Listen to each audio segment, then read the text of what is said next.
What's up, you delicious dickheads? Sorry. Welcome back to another episode of Trash Day Podcast. What was that? Did you say you delicious dickheads? Yeah. I don't know why that was the first two words I came up with. Why is this episode demonetized, Jerry? Why?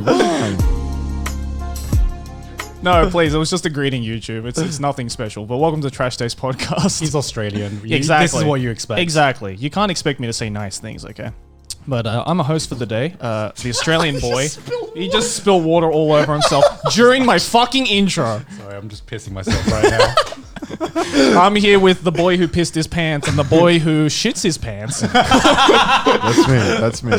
People are gonna be like, "Is there a story?" Yeah, no, this is a story. Do you want to start that off? I guess we're starting strong then. Hey, I shit myself. I did.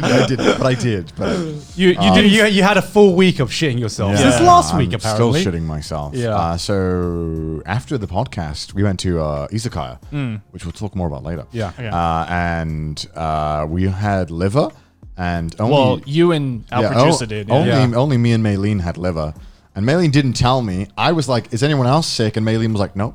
and then like like, 5 days later, she was like, oh yeah, I was sick, by the way. I just didn't want to think that I gave you COVID or something. And I'm like, what the fuck? Tell me you're sick. Well, way to go, Megalyn. Thanks a lot.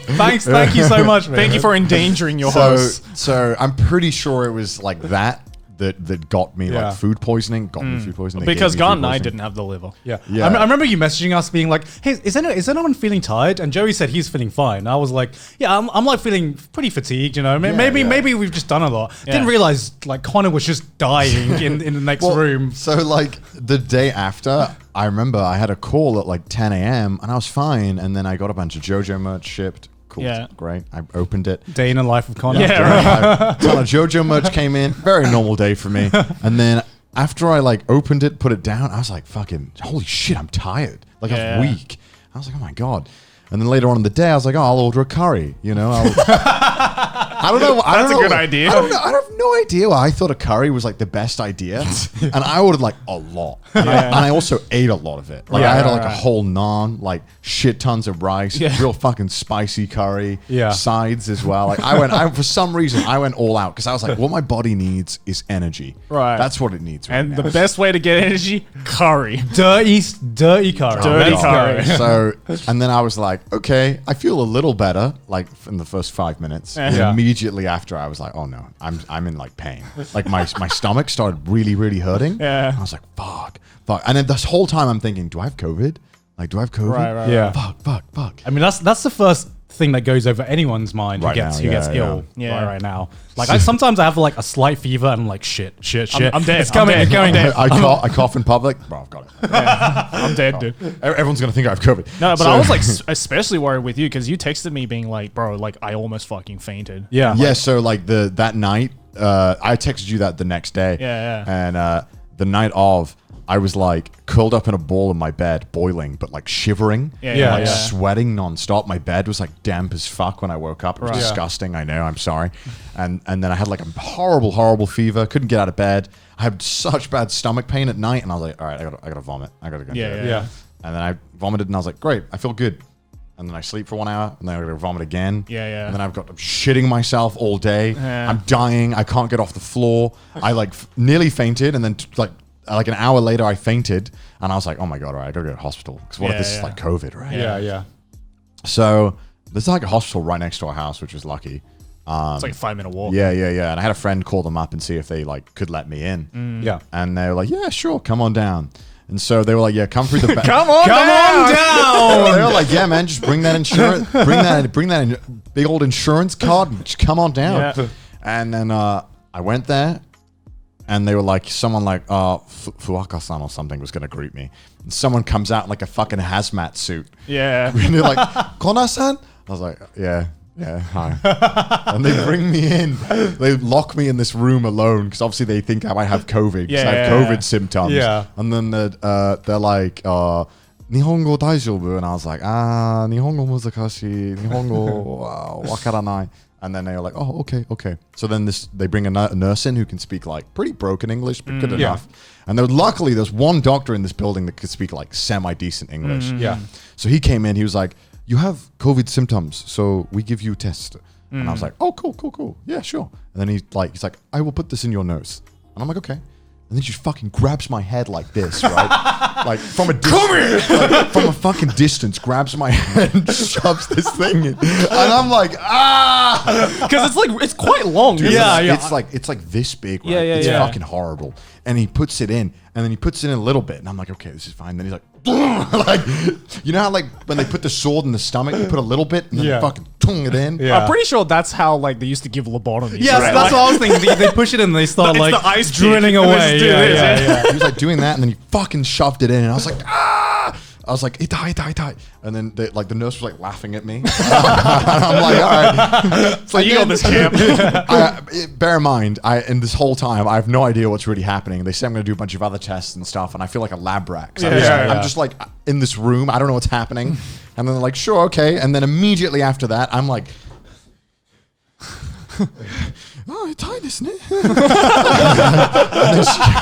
And they're like laughing, because obviously, like I have like very selective words that I can choose from. Yeah, I don't know the actual words, so I'm like trying to like pick the closest words to describe what's happening. It's like how many ways can I use the word itai? Chotto itai. Yeah. Oh. And then she's immediately after, right, where I'm like this, right? She grabs my arm, starts putting the like blood thing around me. The blood test. Yeah. And I literally was like, because I'm like still like I'm like faint, because I'm already feeling like feverish. I'm fainting. Like I'm gonna faint. Like please, you just shoved this thing in my mouth. Like I'm dying. Like I literally said like chotomate, like chotomate. And then she's giggling, and I'm like, what the fuck? Like, and just like sticks it in, and I'm like, okay, I got no say in this. And then she's doing it, and I'm like, all right, nemui, because I don't know how to say I'm gonna faint. And then she takes it out, and she like props me on the bed, and I'm like, all right. And she's just like 30 分, and I'm like, okay, cool. Yeah. For the COVID results. Yeah. And then she comes in the room, and she looks at it, turns around, and she's like looking really happy. She's like, sugoi, it's bad though. And I'm like, no joke. She says bad, and I'm like, she's like, it's bad. You got it, son. It's bad. You did it. And I'm like, it's bad. I'm like, negative, positive. She's like, oh, negative. I'm like, are you fucking kidding me? Are you kidding me? Don't scare me like that. That is the most like beautiful like Google translated conversation I've ever seen. I'm sitting there the whole 30 minutes thinking, all right, if I have COVID, I gotta tell like Joey, I gotta tell Gone, gotta tell everyone I've been in contact with, gotta tell them everywhere I've been, gotta stay at home for 2 weeks. Like I'm like, fuck, like everything. Yeah. And then when she said that to me, I was like, fuck. Like, oh no. It's bad. Yeah, it's bad. And then luckily it was nothing, and then they did like more tests to me. It was really fast though. It was like 2 hours. I didn't have to wait or anything. Yeah, as someone from the UK, it's really weird going to any other healthcare system and just being able to get your results and going seeing the doctor the same day. Having an X-ray on the day of and getting the results on the day, that just doesn't happen in the UK. Oh, really? I remember I thought I broke my leg, and they made me make an appointment for like a week and a half to get the X-ray. And I thought, what? Bro, my leg is like fucked now. What do you mean? Like, I need the X-ray now. What do you expect me to do with this for a week and a half? I guess because it's free, right? Everyone gets it. Yeah, so, I mean, it's. I guess you can argue which is better, right? I mean, you have to pay for it here, right? It's like you pay 1/3, right? Or it's very cheap. It was I paid 1/3, and I paid $77 for a COVID test, a blood test, and a CAT scan. Yeah. Damn. Just like Americans are probably like losing They're their like, what the shit. fuck? Like a CT scan and for $77? What the fuck? I got the breakdown, and the COVID test was 600 yen. So like $5. Like $5. Yeah. It was like nothing. I'm like, because bro. I remember I had to take Aki to the hospital once. Like this was like a year ago. Yeah. Right. I think she like squirted like shampoo like directly into her Oh eye. yeah, I remember that. And she was like, I can't see. I think I've gone blind. So I had to call up the hospital, obviously get an ambulance over and everything. And the entire ride, she was such an American mindset. The entire ride to the hospital, she's like, oh my God, this is going to be so expensive, isn't it? Like this thing's going to be so, and I'm just like, don't worry about it. We'll just fix your eye up, whatever. Yeah. We get to the hospital. It's like 2 a.m. Yeah. We get to the hospital. Doctor like does a quick little check, and she's like, okay, you're all good. You're not blind or anything. It's just really wash it red. out, It's really burnt Yeah, out. We washed it out for you. here, take some meds and you'll be all good. Yeah. And then in Japanese hospitals, there's like a kiosk that you have to go to like pay for it. Yeah. Right. So we go to the kiosk with like this little receipt, and we're just like, oh my God, this is going to be like couple $100 at least, right? Because she's thinking in the American mentality, right? And I had never really gone to a Japanese hospital before, so I had no idea either. I was like, oh shit, is it the same? It's like, if she says it's like a couple $100, then I guess I'm prepared to spend a couple $100. Yeah. Dude, it was like $12. And we looked at it and she's like, wait, ambulances are free? Yeah. Because in America, you have to pay like $200-300 to get a fucking ambulance. Yeah, I think it's more. I think it's like 1,000 plus. Something like that. Like I've heard stories of like a couple of my American friends who like broke their arm, for example, and they're like, call an Uber. Yeah. It's like, because we're not paying for a fucking ambulance. Yeah. So we're just gonna call an Uber with like your arm hanging off a thread. Right? It's tragic because like I think I remember Aki wanted to get an allergy test in not in Australia, sorry, in America, and it was like $800 for an allergy test. Yeah. Here you'd pay like $10 for an allergy test, right? Yeah. And I guess in like the UK, it'd be you guys like- are free. Do you guys have free healthcare? We have free healthcare. Yeah. I think doctors won't give you stuff like that though unless they think you need it though. Yeah. Like, so it's kind of hard to get stuff like that. Oh, really? Because in Australia, like you can go get an allergy test whenever for free. Yeah. Maybe, I don't know. I've never done one. I can't comment. It's very some very specific medicines you get for free. Others you kind of have to pay for. I feel like with UK, it's very specific on what illness you have, because sometimes you have like this really common illness. They just tell you to just go home and sleep it off, basically. UK doctors a lot of the time are very reluctant to like do anything. I can't. I mean, at least the doctors I've had. I mean, if you just go to like a general practitioner, right, like to get a checkup, it's usually free, right? Yeah. Whereas the only other, I guess, experience I've had with healthcare outside of the UK is Thailand, and normally it's like it's about the same price as it is here in terms of medicine and going to see the doctors and everything. And what I found is that doctors here, in Asia at least, are way more willing to give off like some kind of medicine for whatever illness you have. I guess there's an argument to be made that also could be dangerous though, like just giving off medicine constantly. I mean, that's why there's like an opioid epidemic right now in America. Right? Overprescribing. But I mean, healthcare is a loaded topic. That's a loaded topic that I certainly do not know enough about to contribute to the conversation. I had a good time. My doctors were very nice, except they scared the shit out of me. You know, that was literally not fun. scared the shit out of you. I'm still several shitting. times. Actually, another thing that was good is like there was a pharmacy like right around the corner, and they obviously knew I couldn't speak Japanese. I told them I was like, oh yeah, Nihongo, wakaranai, and then they made me fill out a form in English, and I was like, fuck, how do I tell them I have like this blood condition? And so I Googled the kanji for it. And I like wrote this kanji, which was fucking hard kanji. That was like like swooshes. When there's not lines, straight lines, I'm like, fuck. There's a curve in this, damn it. Fuck. And then I had to write this in like, it must look like a 2-year-old wrote this kanji. I really want to see that now, just to see. I don't know. Whatever the kanji for hemophilia is on the screen right now. Right. It was, and so I gave it, and I'm like, I was like, I made sure, I was like, daijoubu, and they're like, oh yeah, daijoubu. And then they gave me the medicine, and then they gave me a printed like A4 paper in English explaining what all the medicine was and why I shouldn't take it. And I was like, oh wow, that's cool. Yeah. Because normally in Japan it's just like, oh, you don't speak Japanese? Good luck. Yeah, good luck. Well, shit, I think this medicine will work. I don't know. And you might have a reaction to it. Because like Ripperonis, kid. it's like, better find out. Because like most American medicine, like I can't take. Like, and I always find that out. Because when I was a kid, I didn't give a fuck. I was like, yeah, I'll take it. Like, whatever. Is this a pill? I'll fucking take it. What does it do? Whatever. I'll give it a go. Yeah, when I was 12, I was like, oh, it's medicine? Yeah, I'll take it. Like, it's good. Medicine's good. And then when I got older and I started like, you know, when someone told me like you can't take ibuprofen, and my dad had been giving me ibuprofen for like 5 years. Oh my god! And it was like, oh shit, I could have like died. Yeah. So I can't take like ibuprofen, and there's so many drugs in America that contain stuff that I just can't have. So like I can't have like most generic ones. As a kid, did you love the taste of like Calpo? I think that was Calpo. I fucking love that. Oh my god! It's like an orangey. It's like there was an orange Calpo and like a blackcurrant one as well. Yeah. What is that, like cough medicine or something? That's kind of like general cold medicine. Yeah, just like general cold medicine. But as a kid, it tasted way too good. I used to love getting sick. Every time I would have a sick day, I'm like, Mom, Bring out the cow pole. Cracking bottles. No, get the top shelf shit, man. Get the calculator. Like I'm only because you're only supposed to take like one spoonful. But Yeah. sometimes I just act like extra ill, so I can be like, I think I need another one. That shit tastes too good to be a medicine. We had something like that in Australia, but it was cough syrup. Yeah. Right. And like you normally it's like strawberry flavored cough syrup, right? Yeah. And like it still tastes like cough syrup. It has the aftertaste of cough syrup, but Yeah. the initial thing is like a goop of like strawberry flavored like jelly, basically. Yeah. So wow. kids would just like fucking downing shots of that shit. Very safe. We're just like, please, father, I am sick. Yeet.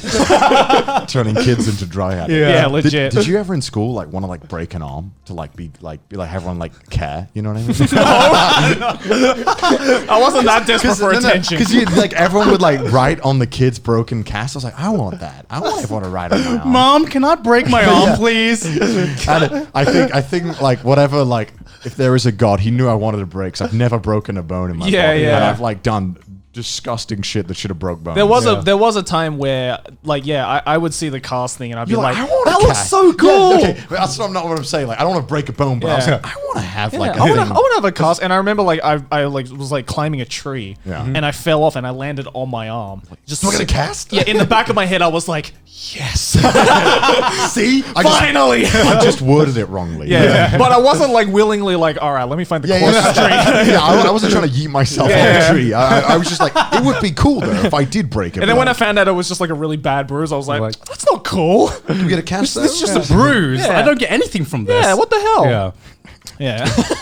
No, because I've also never broken a bone in my body, and I don't know. The thought scares me now because I don't know what the it feels older like. you get, yeah. Yeah. Yeah, because I see so many people. Because I went to a high school that was very predominantly sports based, right? So, Right. boys would be like breaking like their wrists or like their ankles, their arms, their legs, whatnot, like constantly. And every time I would ask, because I don't know why I've never broken a bone in my body either. I would always ask like, does it hurt? And they're always just like, nah, not really. And I'm just like, Yeah. bullshit. I've had splinters and they fucking hurt. Like, of course that fucking hurts. Like, what are you talking about? I mean, there's people who don't realize like their fingers are broken or something at some points. Like, Oh, yeah, there's a yeah, guy in my yeah. school didn't realize his finger was broken until like it had set like wonky, like because he didn't go to the hospital, and it just set. How do you not realize that shit? Yeah. I don't fucking know. It's like, oh, my finger kind of hurts. Looks kind of weird too. No, it's just Yeah, like it'll be it's like alright. 90 degrees. That's kind of strange. What's up with that? And meanwhile, there's me. I get a paper cut. I'm like, get the fucking bandages. Can you see bone? Can you see bone? Like what? Get the alcohol, quick! Oh my god.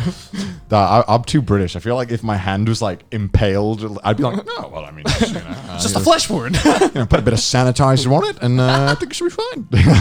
Honestly, I think like the smallest injuries hurt the most. I feel sometimes. Oh, though. paper cut or splinter hurts like a What's motherfucker. the like worst injury you've ever had? Like that hurt the most? The worst injury I've ever Yeah, I'm had. intrigued. Do you have one? I remember once when I was a kid, we were playing tag or it, as we call A it. brutal game. And Sport for barbarians. yeah. And I was playing with my cousins, and this one time I ran I full on sprinted, right?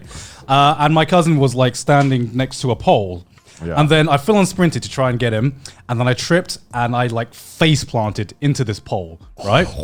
And like I don't think I got any brain damage or anything like that. Didn't get a concussion. But what I did get was this like Tom and Jerry type massive like bump on my head. It was massive, okay? I've like to this day I've never seen another injury like this but like my forehead was just like this.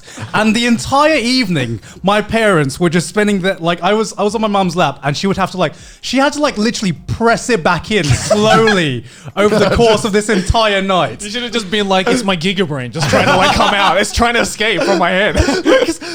you know that point where you've got an injury and you don't know how bad it is, Yeah. and then you see it and you're like, oh shit, this is like way worse than I thought it was initially. Oh, yeah, Because yeah. initially I'm like, yeah, I'm good, I can handle this. Walk it off, and walk it off. then Yeah, I walk it saw off. myself in the mirror, and then when I saw that massive lump, that's when like the wave of pain just like came towards it. So I don't know if it was like a psychological thing, but it was. Probably the worst one I had was I was out like camping with friends, because I always used to go camping every year with my family and like family friends, and like we were like maybe 10 years old or something, and my friend and I were like just grabbing rocks. There was like this big cliff face, and we were just like kind of just throwing rocks at the cliff because what do you do when you're gonna go well? What do you do when you go camping, right? Like while the dads are sitting up the tent, we're like, all right, fuck it, let's just throw rocks or whatever. And one of the rocks had bounced, like my friend threw the rock against the cliff, it bounced back, and my hand was like pressed up against like another stone because I think I was sitting down, and the stone came back and just slammed into my fingers,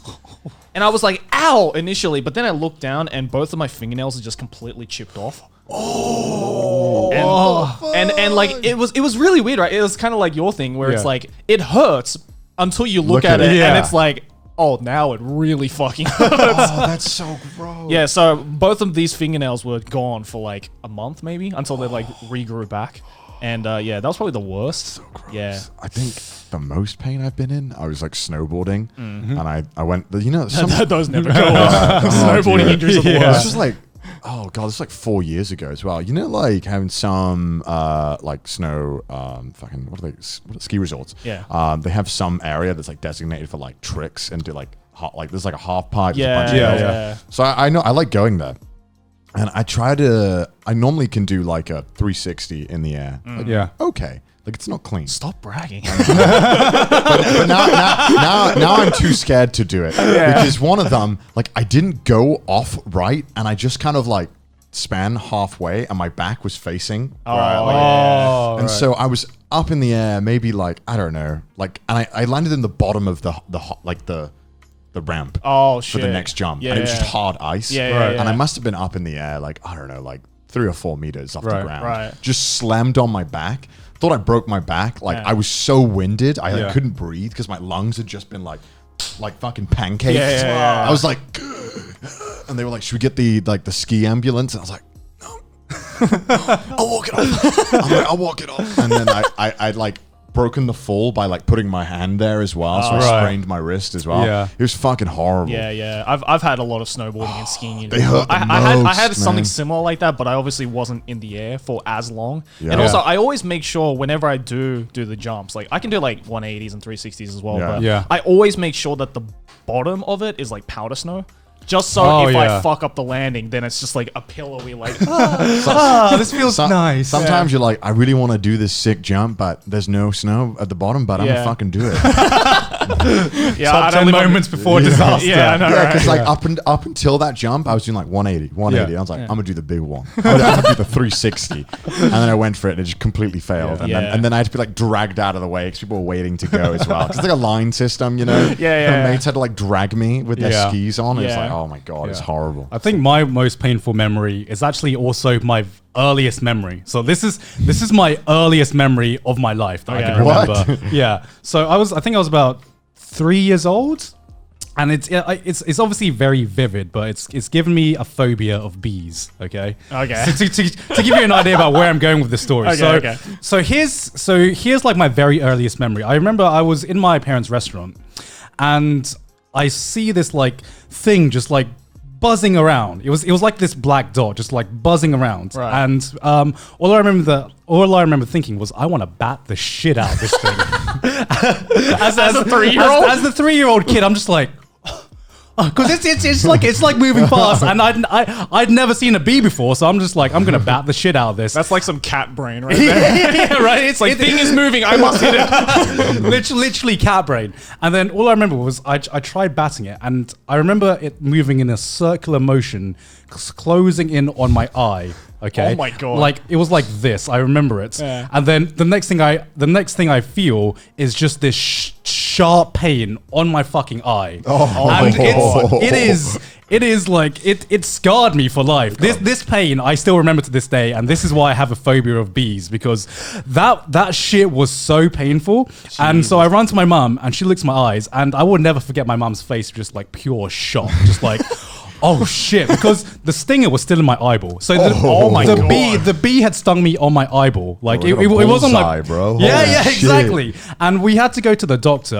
We had to go to the doctor because they had to like tweeze out the stinger from my eye. How did you not go blind from that? It must have gone deep enough, right? Yeah, it must I not. guess. It must not have gone deep enough, and I think it was on like the whites of my eye as well, so it wasn't like my pupil. So I probably just narrowly escaped blindness from that fucking bee. And yeah, ever since then I learned an important lesson: don't fuck with bees. Don't fuck with bees. Don't fuck with any wildlife, honestly. That's the advice I always give to people who like want to go to Australia, right? It's like, how do all these Australians avoid all of these like poisonous snakes and spiders? Don't fuck with them and they won't fuck with you. Like, if you go over to like a poisonous snake and start poking it, yeah, you're gonna get fucking bitten. Don't do that and they won't bite you. It's really easy. I think most animals don't want to attack you. No, it's a defense mechanism, right? Yeah. Like, don't fuck with them and they won't fuck with you. Really simple. Speaking about animals, boys, not that it has anything to do with anime. I want to talk about anime because we haven't done that in a while. Okay, Yeah, sure. I remember when we started off as an anime type podcast, and then we just didn't talk about anime at all. Yeah. I mean, we always wanted it to be whatever the fuck you want to talk about. Yeah. But anime is going to be a big. Like, Oh yeah, of course. Yeah. what have you guys been watching recently? Fuck all, man. You're not watching anything that's airing right now? I mean, Aki watched Uzaki-chan the other day. How was And that? She watched the first episode, and then she was like, "You're gonna want to watch this." So I watched the first episode actually this morning, Right. Like before we came to the office, and I can't fucking stand it. I'm sorry. Yes, same here. I'm sorry. Same here. Aki fucking hates it. I fucking hate it. It is so fucking boring. I saw like a clip of it. I haven't watched it, by the way, but I saw a clip where she got stuck in a bush. Yeah. And to me, it just looked like the Pornhub thing where they get stuck in the washing machine. You know when they get stuck in the washing machine? Yeah. I thought it was a hentai because I was like, oh, is this an evolution? You know, of the I think I stuck would in the enjoy it laundry? if it was a hentai. Yeah, because because- that is like hentai material. I mean, it's literally like the stuck in the wall tag that you have without the Yeah. actual fucking. I thought because the laundry thing had been blowing up recently and Yeah. like the hentai Yeah. and porn that I thought it was like a I know, man. It's always been a thing in hentai. it's always been a thing, yeah. yeah, but I mean, it's propped up a lot of porn recently, so I Yeah. thought, oh, it's a hentai thing. Yeah. Which is, I guess, that's just like what everyone assumes about anime anyway. It's like, oh, it's a hentai thing, right? That animated hentai, yes. Wait, what is it about? Like, It's literally just a slice of life where you follow this like loud lolly Big who has titty. big titties. I'm like, I get the appeal of it why because is it it's blowing up? because of Because the she's girl. a loud lolly with big titties. That's why. That's literally it. It looks shit. That is her body is her personality. Yeah. Oh my God. I don't know. Like she's become the new meme girl of the month, I guess. Yeah. Because the manga has been pretty popular, or at least popular within certain circles. Because I Yeah. see her face everywhere. Yeah, it's everywhere. I don't Yeah. understand why. I reckon what it is, it's that Uzaki-chan for like this new year, or I guess maybe this, I don't know, I don't want to say this generation, but it's essentially the same as Umaru-chan. Yeah. Right? Like Yeah. Umaru-chan is the exact same type of show where if you can stand Umaru-chan and you can relate and like Umaru-chan, then you probably I love couldn't stand Umaru-chan, Umaru-chan. right? Yeah. I couldn't stand Umaru-chan. I'm like, this little turd is fucking taking advantage of her brother so fucking I hard. I wanted- would have slapped the shit out I of her wanted if to that was curb stomp him. dude, legit. Like, I would in just. the- And Yeah. so I feel that Uzaki-chan is like kind of a similar show where like if you don't like Uzaki-chan as a character, then you won't be able to stand the show because she is the entire show. Okay. Yeah. It's I'm like not gonna watch Watamote it. as well, right? Like Yeah. if you don't like Kuroki, which I didn't, I couldn't Yeah. fucking stand her. She's Because like the whole show is just basically her annoying the fuck out of the main character. Yeah. And the main character's like, I that's- hate you, but you know. That's it's- her personality trope. Is that she's fucking annoying. Which is wow. really funny because people are like, oh, she's not that annoying. When a lot of people don't realize the name Uzaki is a play on words in Japanese for uzai, which means annoying. That's why she's called Uzaki. It's because she's fucking annoying. And like, because I know so many people, like friends of ours, right? Like Dakota's a fucking massive fan of that show. And I'm Yeah. just like, why? Yeah, Dakota, why? Why? Why? What is it- what is Why it- Dakota? What does it say about you as a person? If that's- Is it because she has a fucking skin fang and has big tits? Like, is that it? Like, why? What's with the fang? Why is that I'll tell you thing? what, it's because the doujinshis are good. But like, Yeah. this is like one of those shows where it's its own specific genre now. I swear to God, where I swear there are just some shows or some manga that I swear people make just because they like, Yeah. oh, this is gonna be good doujinshi material. Yeah, that's like, what it, that's the, this that's, is gonna be the top that's tier the doujinshi genre of material. these shows. It's Yeah. the genre is doujinshi material. Yeah, That's what it because is. they always have like the meme girl. Like it's always focused on this one meme girl that a lot of people may find annoying, but for some reason she just works in really good. Like in any situations in doujinshis, they just like they're just golden. Oh you yeah, know? because as much as I don't dig the Uzaki-chan anime, man, the Uzaki-chan doujins are fucking lit. My God. You guys are degenerates. Every single one that I have seen so far, I'm just like, damn, son. I wish I could read porn. I just can't. Monkey brain, man. It's like... I mean, you don't have to. I mean, you don't read anyway, let alone read porn. Yeah. So how am I going to read? That's even worse than the gaming thing with reading. Like, I don't want to read my porn. I want shitty acting, and I want to skip to 5 minutes in and then decide what I'm going to do. It's because Uzaki-chan's personality is so fit for doujinshis because she's like that, like, always teasing kind of character, right? And I'm just like, well, if you put that in the sexual aspect, man, that makes for some spicy doujins. Yeah. And they are. They're really fucking good. And her big tits don't help. Honestly, her body proportions do not help, right? I don't think I would enjoy the Uzaki-chan doujins if her body was just like normal looking. Yeah, exactly. But because it's so disproportionate and built for doujins, I'm just like, Yeah, they were clearly planning for this. It's just the show that's made for hentai. It like is. Even more so than some fan service ecchi shows. There are like some ecchi shows, and then there are ecchi shows that are made, I feel, just for like the fan material under the doujins and everything. It's like being like, oh yes, this new Erage came out, but I'm gonna get the all ages version instead. Like, why would you do that to yourself? Why? What's the point in that? So out of 10, the first episode? It's like a 3. Yeah, Wow, at least. That sounds generous. It looks good. That's all I'm gonna like. Uzaki-chan. Okay, I'll admit Uzaki-chan's character design, fucking amazing. I love it. It's great. I reckon that's why a lot of people got drawn into it, because her character design is great. I love her character design, and she has such a good memeable face. You know that one girl every season that just has the best facial expression. Oh yeah, like this season it's definitely Uzaki-chan. Like her smug face, the smug energy, man. The smug face. Yeah, that's what it is. She's got like the perfect smug face. But other than that, anime fans are just like, it's a great show. It's got a smug face. I'm sold. I'll pay. This is art. This is art. Congratulations, smug face. Anime fans are the real monkey brains. Can I just say that? Like, I just like genuinely want to know, like, for people who are watching this right now and saying that they love Uzaki-chan, what is it about the show that you like? Because I tried, right? I always do my best, even if it's a show I don't like. I'm like, okay, why is it that people are getting into this show? Like, what aspects is it? And I looked at Uzaki-chan and I'm just like, the only thing I can think of is her tits. Like, that's the only redeeming factor about this show. And I feel bad because I feel like that's the easy to go to joke of like, oh, this show has no substance or anything. But I legitimately like, I'm just curious. I want to know why people like it. It's not like I'm like trying to like diss on people who like the show. Like, by all means, right? But I just want to know, like, what is it? Is it the tits? Because if that's the case, is this like a call for help? Because if that's the case, right, then you could literally just be like, okay, I fucking hate this anime. But if I add tits, 7 out of 10. This feels like an intervention. It's like, just admit you have a problem. Just tell us. Just admit that you like the tits. And that's the only reason why I enjoy this show. What have you been watching anything else this season, Jerry, or nothing? Not really, no. Because I'll tell you what I've been watching. Rent a Girlfriend. Yeah, me too. And that is that a guilty pleasure? I don't know if that's a guilty pleasure. I genuinely think it's like the best show this season. I think it's a really good show. Really? Would you say it's the best show this season, though, Gaunt?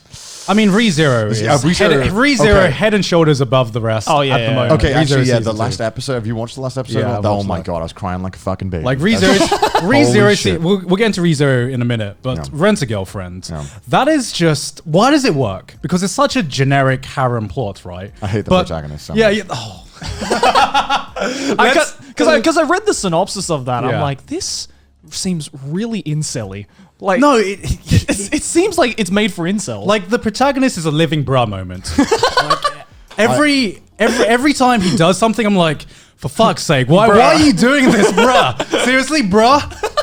No, bro. The problem is, right now that this anime comes out, people are gonna be like, "Well, we should actually make this a thing." And they're gonna be like, "We should do this. This is normal. We should normalize this. We should normalize paying girls." We already do that with online, with the gaming, egirl.gg or something, whatever it is. gamergirl.gg or whatever. Whatever the fuck you. No, I'm surprised you're enjoying it though. Yeah, it's really fun.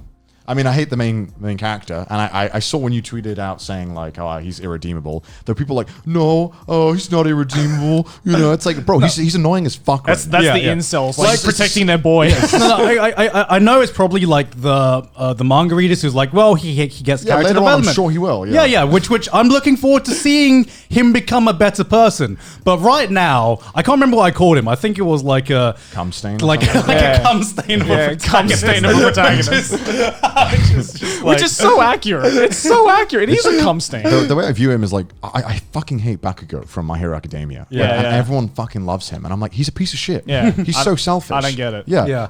Why are you people, like, why are you booing me? I'm right. Like, because I think that's the thing that really pissed me off, which is just how selfish he was. He's so selfish. He is ridiculously selfish. And like, if you're one of those people who like relate to him, and no, because it's the people who like related to Subaru in the start. It's like, what's wrong with you? It's like, okay, like if you are my mate and you were acting like him, I would have like I would need a talking to with you. I would have to talk to you. You would catch these hands. Yeah, exactly. Because the person who I liked the most wasn't him, but he was his best mate. Yeah. Like he was a true bro. Yeah. Who was looking out for him and everything.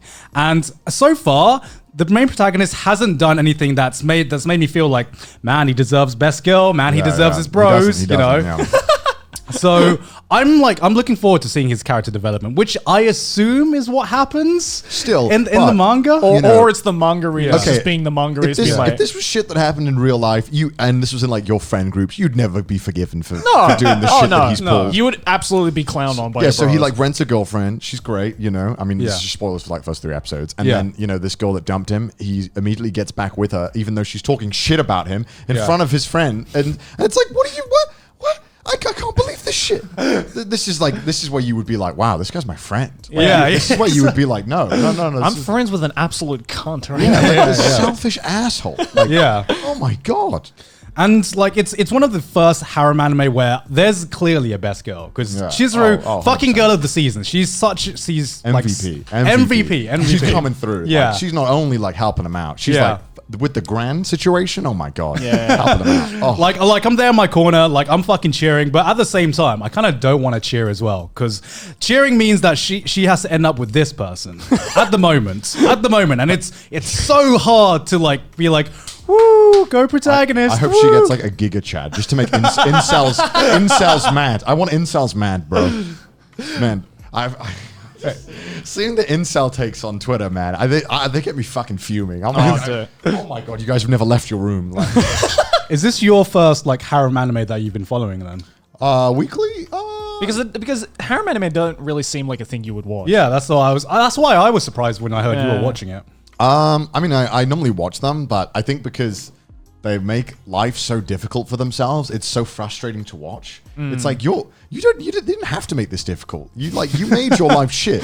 You could have spoke to her, but you fucking sat there. Like, okay, one thing that you would never do in real life, right? If your girlfriend, whatever, walks off, even if it's your rental girlfriend, you go after her. That's a universal thing. Like even like idiots and people who are the most nervous people on earth and shy, they go after the person. And if they don't, your friends will immediately be like, yo, dude, go. Like the thing that pissed me off is like in a lot of these situations, his friends are acting like his friends should act. They're like, bro, get your girl, get your girl. And he's getting angry that they don't know the full situation, even though he's put himself in this situation. Bro, you go after the girl if she storms out angry. That's like rule number 1. Exactly. Like, even if it's a fake girlfriend, I would still go after my girl. You know? Yeah, exactly. The reason why I don't think I like harems is because like maybe in my head I'm like I'm trying to speed run it in my mind. I'm like, what would I do for optimal strats to get the girl? Like, no, you did the wrong route here. You just lost 20 seconds. You know what I mean? Like, well, yeah, but I think that's the problem, right? Is like you're trying to like watch these kinds of shows to relate to like. Well, no, you're basically, if we're relating it to like speed runs, right? Like you're trying to be like, all right, how am I going to speed run this while watching 100% run? That's what it is. It's like, why aren't they taking the optimal route? Not knowing that they're trying to do 100% route. I think you put harems into like the wrong genre then. I don't know. I just most of the stories I find really underwhelming, and I don't like some of them I've really enjoyed. But some of them. Oh no, a lot of them are very like, come generic. on, bro, just get to the fucking point. But most of them, like, you watch 3 and you feel like you've watched all of harem. Like, you know what I mean? Oh yeah. I mean, for me, the closest thing I would relate harem to actually is sports, because okay, here's the thing. Here's the formula. Here's the enjoyable part of a harem, right? It's picking a team, picking your girl, and then fucking like cheering for her. You know, this isn't about speedrunning the shit. This is about getting cock teased about who the protagonist is going to end up with. But sometimes, I guess that's harem. Sorry, I was about to say if there's only one main, I was like, It's not. yeah, exactly. That's just a romance at that point. But yeah, Yeah. romance I don't like. Romance, harem is, but about 90% of harems you already know. Wait, but why don't you like romances then? Because that's the speed run, if anything. Yeah, because sometimes they just do dumb shit in it. And I'm like, no one would Well, ever they have do to this. make a cohesive story, right? They're not just going to be like, all right, I met this girl, episode 1, episode 3, I'm together.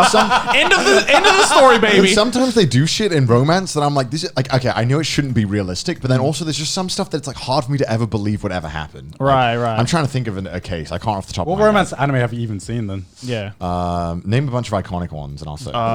Golden Time. Yeah, Golden Time I really liked. Toradora I really liked. Yeah, I think I like most of them. I just never seek them out. Like, it's something that if a friend recommends and I have nothing better to do and I put it on, I'll probably enjoy it. But Yeah. it's not a thing that I seek out for myself. And I'm sure a lot of people can relate to this, especially Yeah. those people who watch like only shonen. They're like, get that shit out of here. Yeah. There isn't a fight scene. But like harem especially, I feel that most shows that I've watched, it's like, oh, that's the one. If any of these girls are going to get it, which is, you know, even a mystery, Yeah. 90% of the time, nothing fucking happens.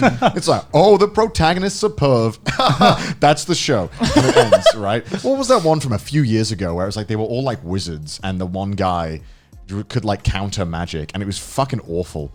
You just described like fucking 90% of Yeah. most like magic high school harem Yeah. shows. Yeah, and it'll be like eight girls and they all have one personality trait and Yeah. that's it. And Oh, it's like the yeah, most boring shit. Wait, are you talking about Index? That's Yeah, the only that's what I thought. That's the only thing like No, counter magic. Wait, Index is the guy who he's like the he has like the genius. right hand that can counter like magic and There's any- also the irregular of Magic Not High Index, School. Index. Yeah. Those I love that series. Yeah, That was yeah, great. yeah. No, There's that no, one it too. was around that the same season. Infinite Stratos. Some I don't fucking know this guy. It was They fucking- all sound the same. Yeah. Honestly. It's all the Asterisk same Wars. shit. Yeah. I'll try and find it to get it.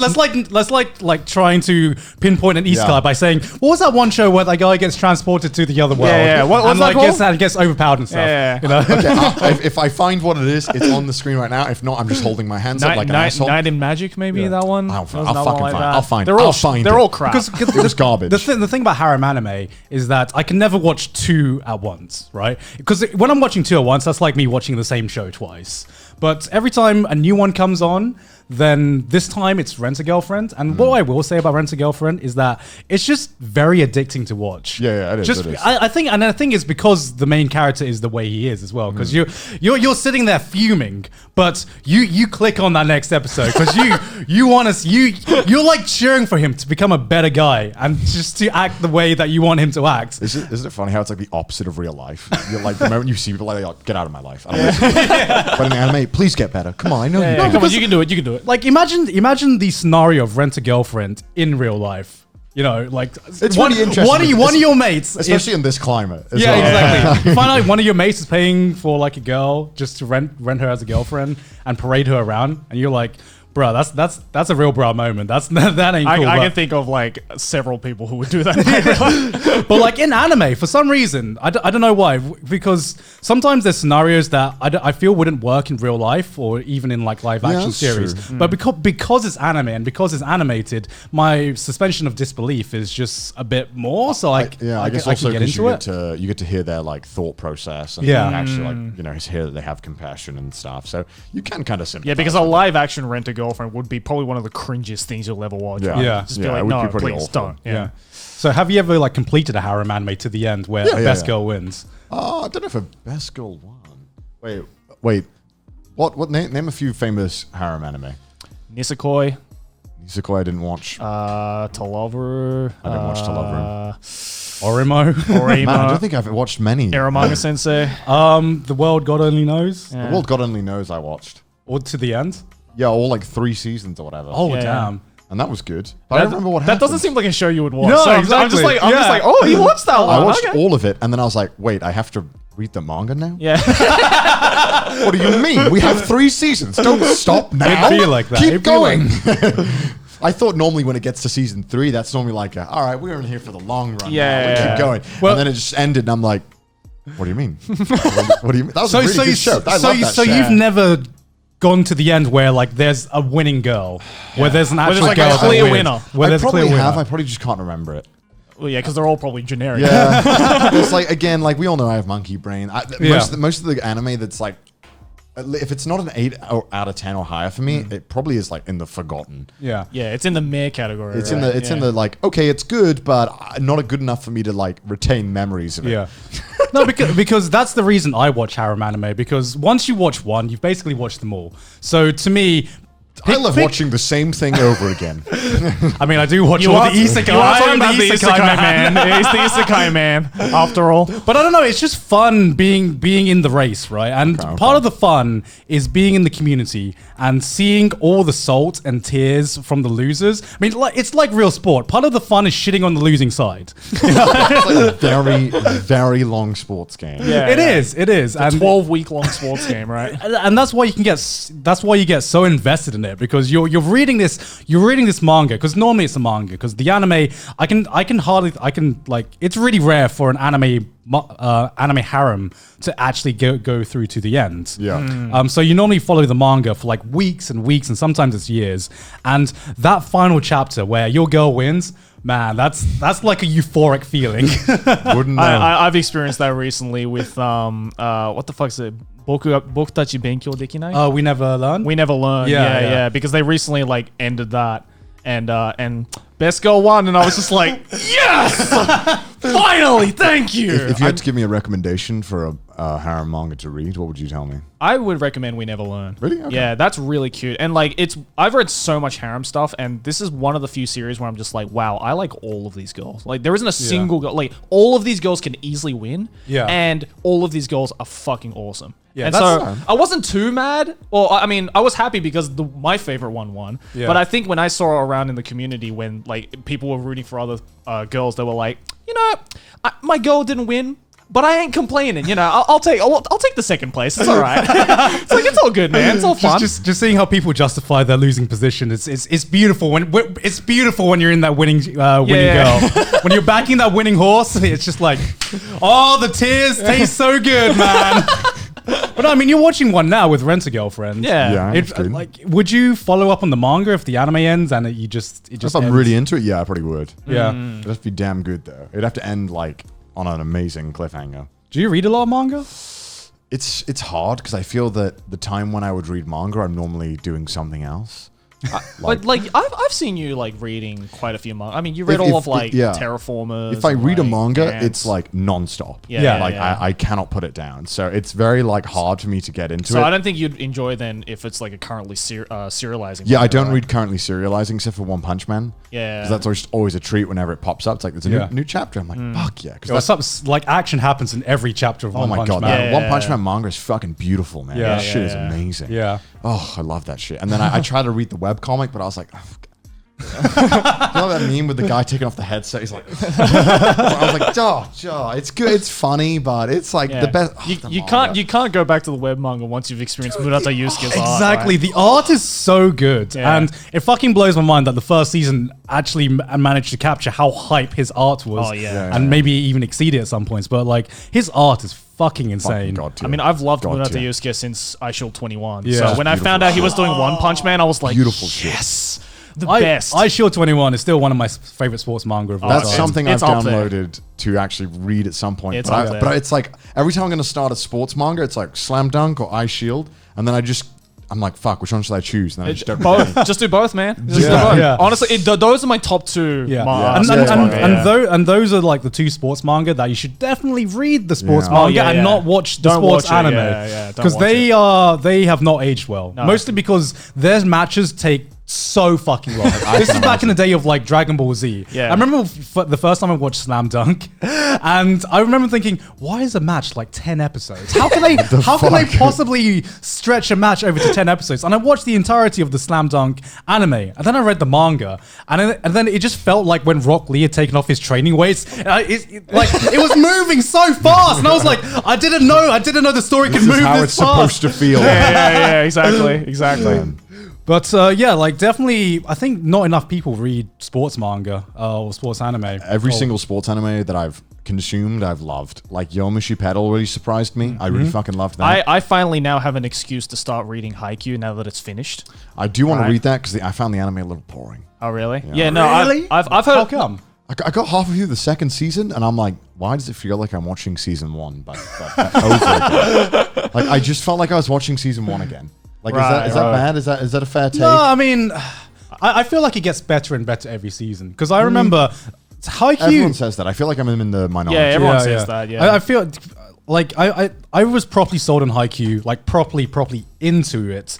The last match of season 2, and then season 3 came along, and season 3 is just one match. And I remember thinking to myself before the season started, how can they make an entire season from just one match? We're going back into slam dunk territory. That would drive me insane. This is way too dragged out. And then I watched it, and I'm like, oh my god, this is the best season so far. This has taken it to another level. But when I know that it's going to be a full season, what I'm thinking in my head is like, whoa, that was amazing. But I'm like, fuck, I'm not going to find the conclusion for like 20 episodes. and I know roughly what's going to happen. This boy's trying to speedrun a sports manga. Because when I don't know what's going to happen and I don't know the pacing, I'm like, great, this is awesome. Like I'm shocked. I don't know like what to expect. If I go into it now and thinking, okay, I'm going to get, what is it, 12 episodes? It was only like 9 episodes. Okay. So it was less. Okay, that's good. If okay, 9 episodes is manageable. If it's like 25 and it was like all the season was 25 episodes, I'd be like, I can't do it. I can't. Well, that's why the Slam Dunk and iShield 21 manga is so good, because the pacing in that for every single match is legitimately like, this could end in 2 chapters or it could end in 100 chapters. I'm going to try reading one of them. Yeah, I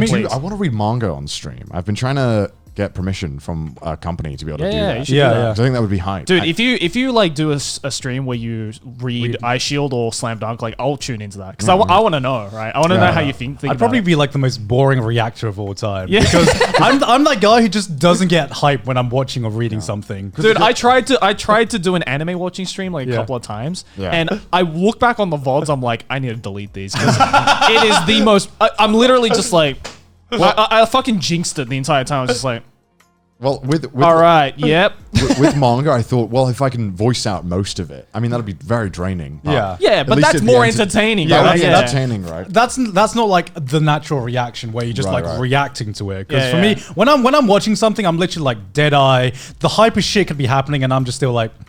Yeah, that's pretty much me. Unless it's sad, then I'm just like sobbing my eyes out. I'm fucking crying. Like I like when I'm in that mood, I will fucking cry at anything. Right. Yeah. Like I fucking cried at the God of High School episode, and I was like, why? This shit was fucking awful.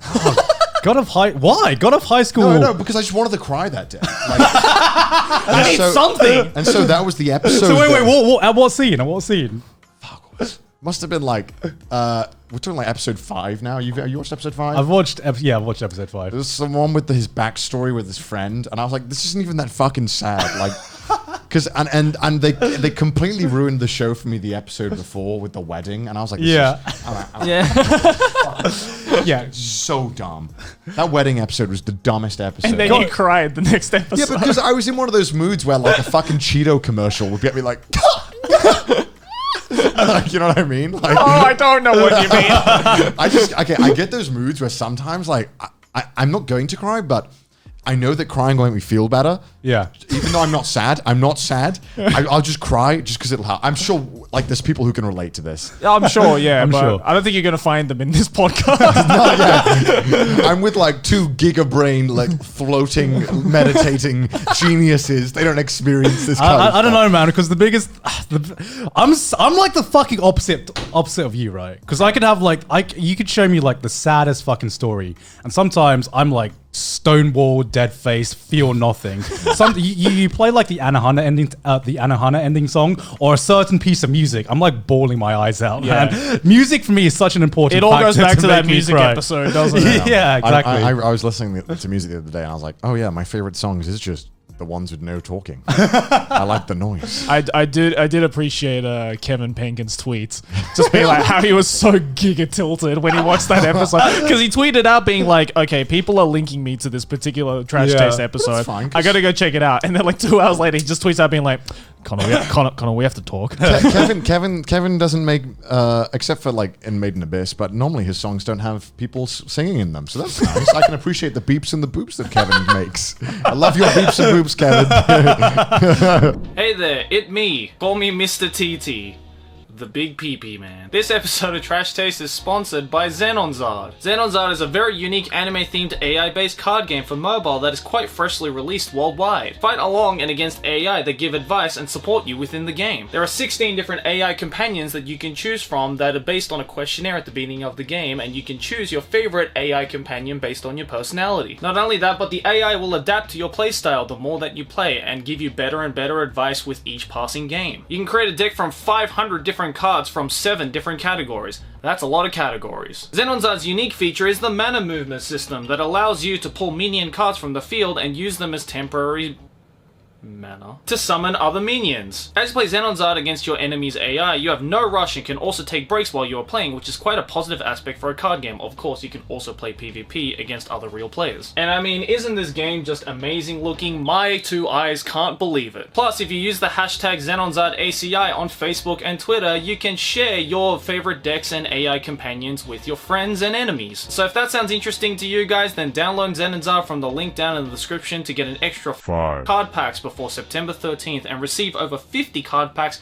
for free, gentlemen. Additionally, you'll also have a daily login bonus of a legend rare card till September 22nd. What a deal. Thank you once again to Xenonzard for sponsoring today's episode.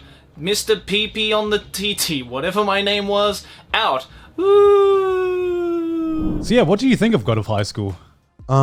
It's just kind of pretty, and that's kind of about it. Yeah, that's kind of. I hate to say it because like I really do want the Webtoon animes to like kill it. Yeah, but I don't know if it's that like I don't know who wrote it, the story. I don't know if they're inexperienced their first time, but the story kind of does feel like it's like a little all over the place right now. Yeah, because God of High School for me is the one show I really want to like. I want to like God of High School. I mean, it's a fucking just a tournament arc of an anime, right? Yeah. Starts off with tournament arc, wet and dream. Then, yeah, it should be my wet dream, but for some reason I just can't get into it, and I think it blew its loads too quickly because it just started with tournament arc, and I'm not invested in any of the characters.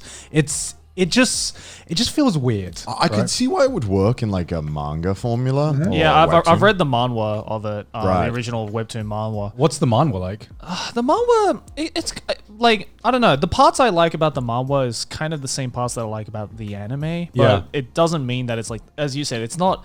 I think it did kind of kick off a little too hard at the beginning, where it's just like, you got to give me time to like kind of ease into it. Yeah, because then the fights, like when you get the flashbacks halfway through, it just kind of feels like weird, like a cliche. Yeah, I'm just like, of course they have a backstory. Everyone has a fucking backstory. Like, who doesn't have a backstory? Like, did it need to be in the middle of the fight? Is the question, right? I mean, I don't know. Most shonen flashbacks are in the middle of the fight. But then it's on characters that we already have some understanding of most of the time, right? And then it builds upon it. But when it's the only introduction you have to that character, like the guy when his sick friend, it's like, this guy was just a fucking stone wall before, and now you want me to give a shit because he has a sick friend? Now it's like, oh shit, we have to shoehorn a personality now. Bro, it's 2020. Everyone has a fucking sick friend. You know what I mean?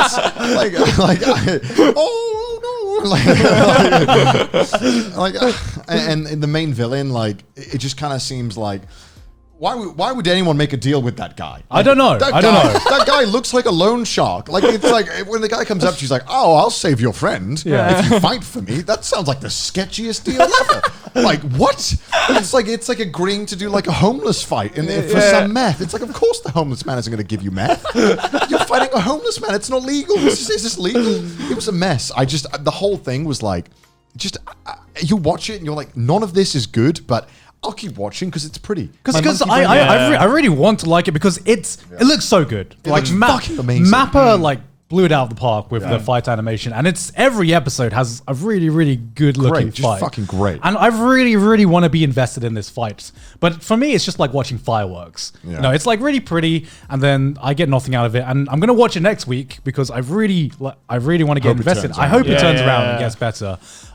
Because at the moment it's just not doing it for me. And even though something like Tower of God is I feel worse animated, that drew me into its world and characters and like everything so much quicker and so much faster. No, I agree with that. Yeah. Well, I mean, Crunchyroll has more originals coming, so I'm hoping one of them is like. Well, isn't Noblesse getting an anime yeah. adaptation from what I've heard. I'm probably most looking forward to that because I think out of the three, like God of High School, Tower of God, and Noblesse, I probably enjoyed the Noblesse Smile the most. Yeah, and then they're making original shows. And now they're making a bunch of original shows as well. So yeah, it's gonna be it's gonna be interesting. When are they gonna start animating the adult manga? Oh, dude, I was just about to say, are you plugging my video where I fucking talk about it? No, I just want to talk about adult manhwa. Dude, if they make an anime for like Sexercise, or like any like what's the other one? The one with the Sweet Guy. Sweet Guy, yeah. Sweet That's Guy. my fucking favorite, dude. Sweet Guy. That's a harem manga. You should read. Guy. Oh my god, you need to read Sweet Guy. Sweet Guy is basically a harem manga,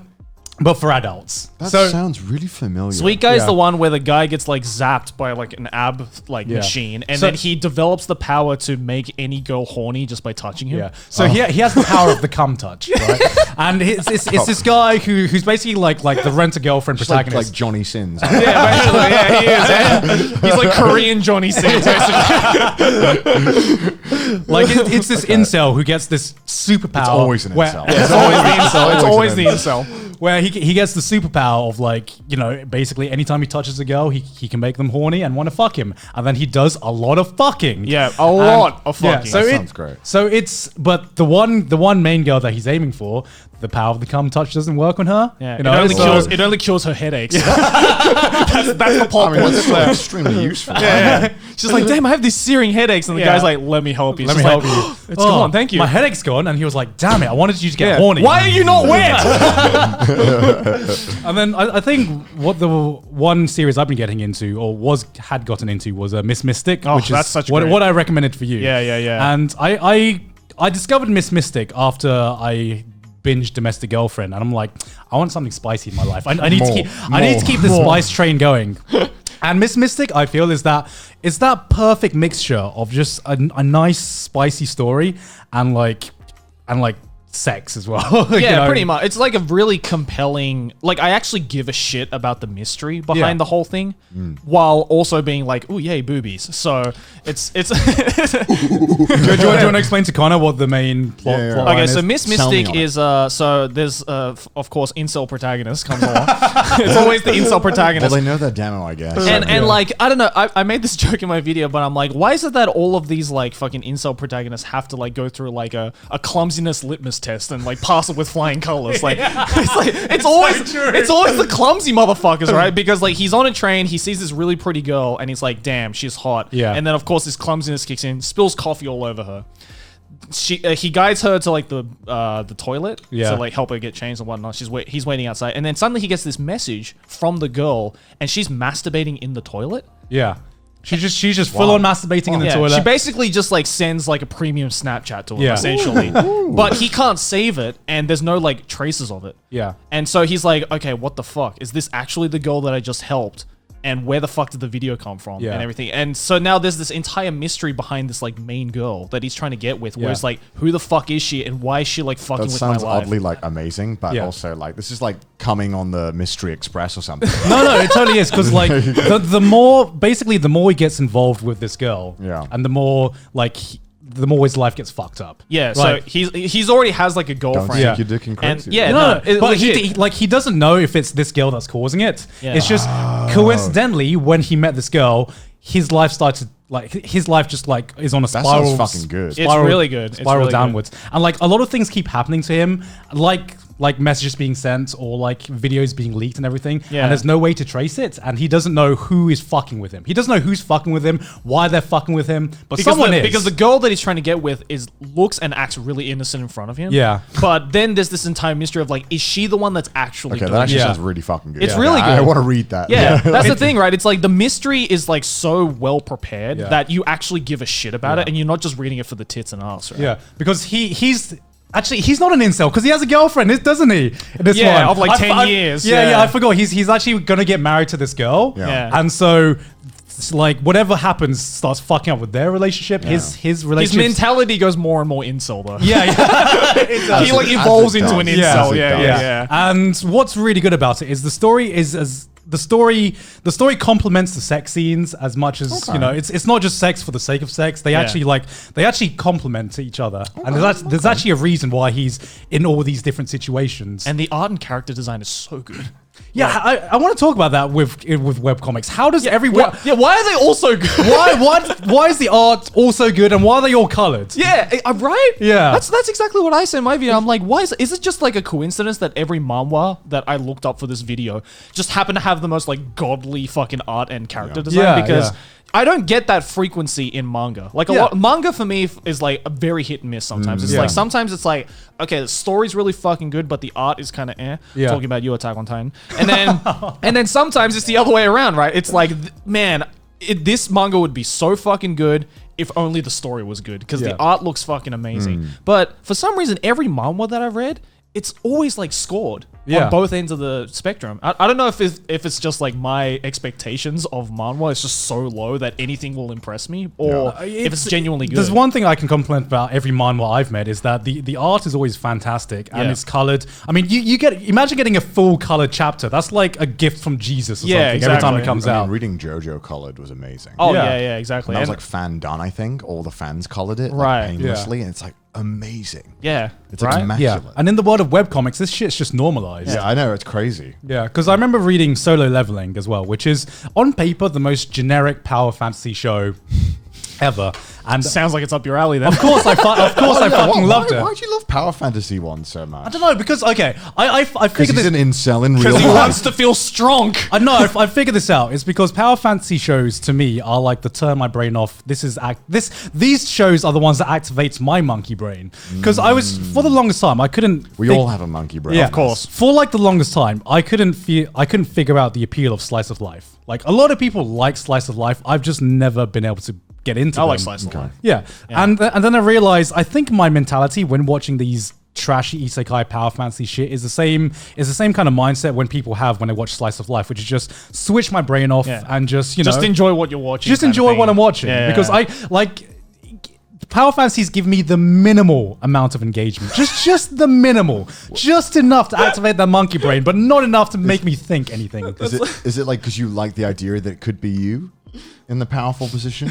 Is that why? It's like the biggest compliment yet biggest diss you can hear. It's like no, that's why I call them trash, right? Yeah. Because I know they're fucking trash, but I don't watch them to engage myself in any way, shape, or form. So it's not a matter of like immersing yourself. No. Because I know how it feels to be like 15 and watching SAO, and you're like, God, I wish that was me. Yeah. God, I want to be so. I want to be Kirito so bad. I want to be so fucking OP in real life. Yeah. And then you realize, shit, it's kind of like incel. Yeah. That's hella incel. Like all my problems would be solved if I'm just better than everyone else. Like that's, you know what I mean? Like if this is a world that relies on strength and I'm just disgustingly overpowered, it's like, well, my life will just be easy. Yeah. No one can call me an asshole or say most alpha male way of thinking, isn't it? Yeah, I mean I think that's what it is though. Like especially when you're younger and you think like, oh my, I want to grow up to be like that. Yeah, because you're like, okay, well maybe I'm not fitting in at school. Like, yeah, I want to be Saitama and fuck shit up. I bet he gets ass if he wants it. Yeah, no, there was definitely a point in my teenagehood, and I think in a lot of other people when they were teenagers, where we watch power fantasies because we want to be the fucking main character. I think the appeal, like, there's always still that kind of appeal. That I don't think I've ever lost that. Really, I think I grew out of that. I don't know. No, I still have that with harem manga. Yeah, because when I was like grow up, I thought like when I was like 15, I thought Toloveru was like a gift from God because I'm just like, bro, I want to be Rito so fucking hard and get all these girls. Yeah. And now I read Toloveru again, I'm just like, yeah, same. That feeling is still there, dude. No, it's like reading Sweet Guy, you know? Yeah, right? It's like, God, I wish that was me. like you get to see this guy fuck a load of girls, and you're like, you know, it's like, oh, I'm feeling the power fantasy I felt when I was 15, but as an adult, it's really weird, right? Just because you're in like very long-term relationships. You're like, yes, I just want to fuck everyone else and not give a fuck. It's just. Yeah, you gotta play that question real safe, boys. Why'd you put me on the names like that? I feel like he's like listening. God, like you want to fuck other people, God?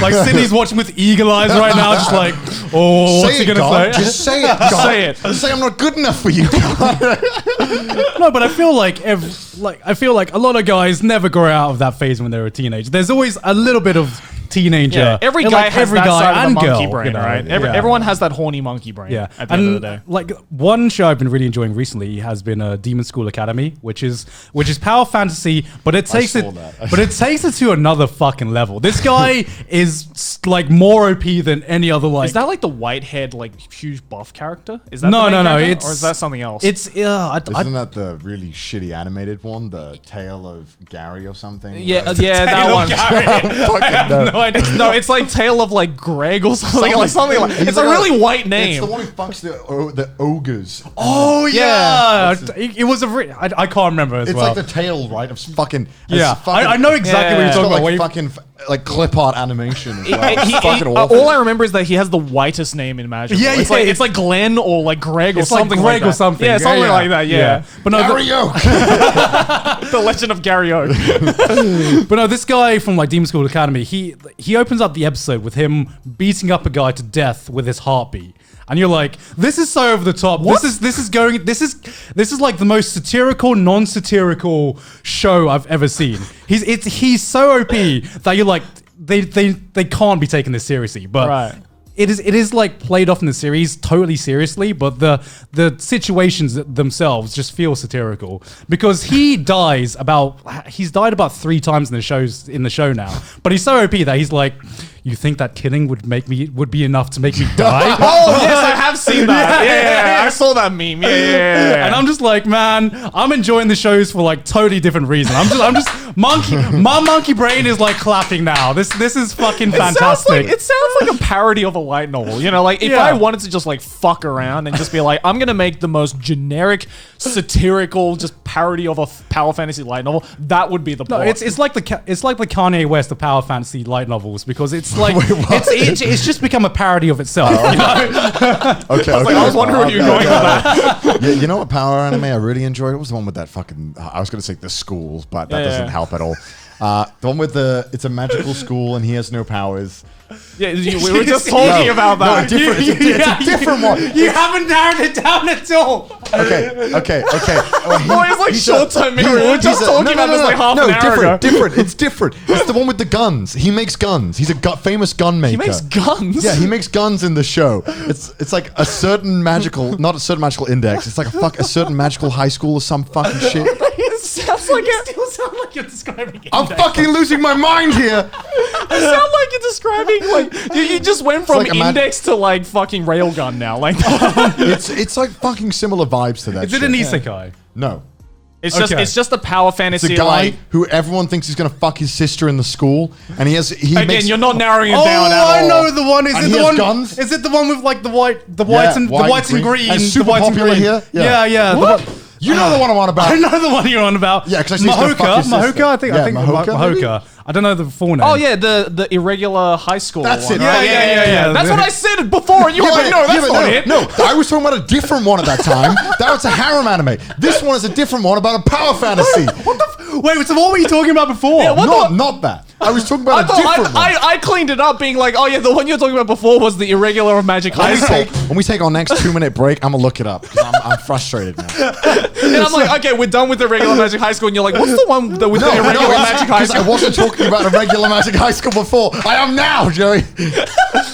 That's a good show. End of comment. I just like the fact that these shows are so generic that trying to distinguish between them has fucking become an impossible task. So what did you like about that show? Yeah, Connor? what did you like about What was it? the I point liked you were that it trying was to the make? exact same show as every other. I'm joking.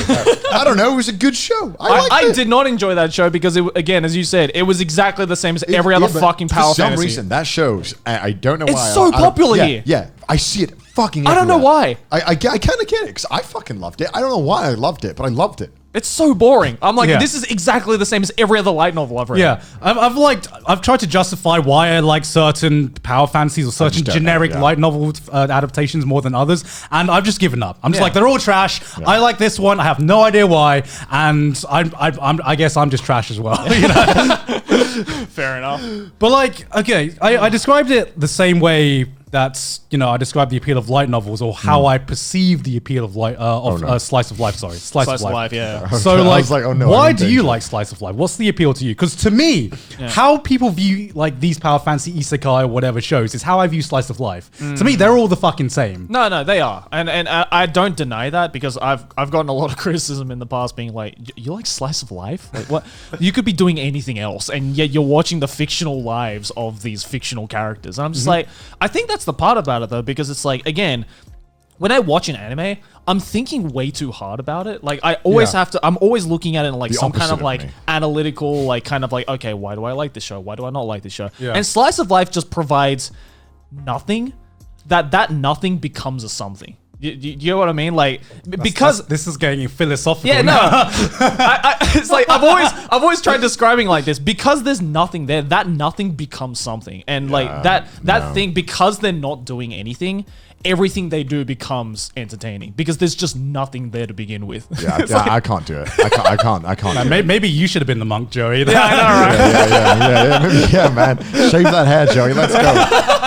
I don't know. I mean, maybe there's a part of me as well that like the reason why, for example, like I really like Non Biori, right? Right. It's like because it's set in like the middle of the nowhere, in like the buttfuck middle of nowhere of Japan, in the mountains, right? Yeah. And where I grew up, like at my grandma's place, it looked very similar. Yeah. So I think a lot of that kind of like atmosphere is like brings me back to like my childhood of like just being in like the middle of a rice field and just trying to find anything to do for entertainment's sake, right?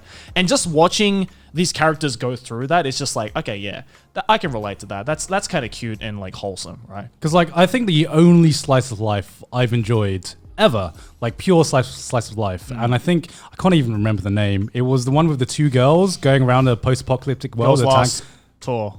Is it Girls Last Tour? I can't even. Yeah. Girls Last Tour. Because that's one of my favorite slices of life. Yeah, that's the only slice of life I've ever enjoyed, and I still couldn't finish it. Really? Yeah, because I need to be in a very specific. I needed to be in like such a specific mood to watch that show and be able to like not fall asleep. It's one of the most quietest shows I've ever watched because a lot of the times there's only these two girl characters and there's almost no fucking like music or like background. It's very avant-garde. It's like watching a fucking like fucking art school like project. It's like black and white and spoken in French, and it's the like opposite of what I want. Yeah, it looks and feels very pretentious if you don't understand like the deeper meanings behind it. Yeah, because I feel like I need the bare minimum of engagement for me to enjoy a show. Yeah, even if it's just the same kind of engagement I've seen a million times before, I will take that over like slice of life. When I like used to watch shows without looking what they were, I would just watch a show right on like Crunchyroll. I just click it, and then I'm watching a slice of life, and I get 2 episodes in. I'm like, wait,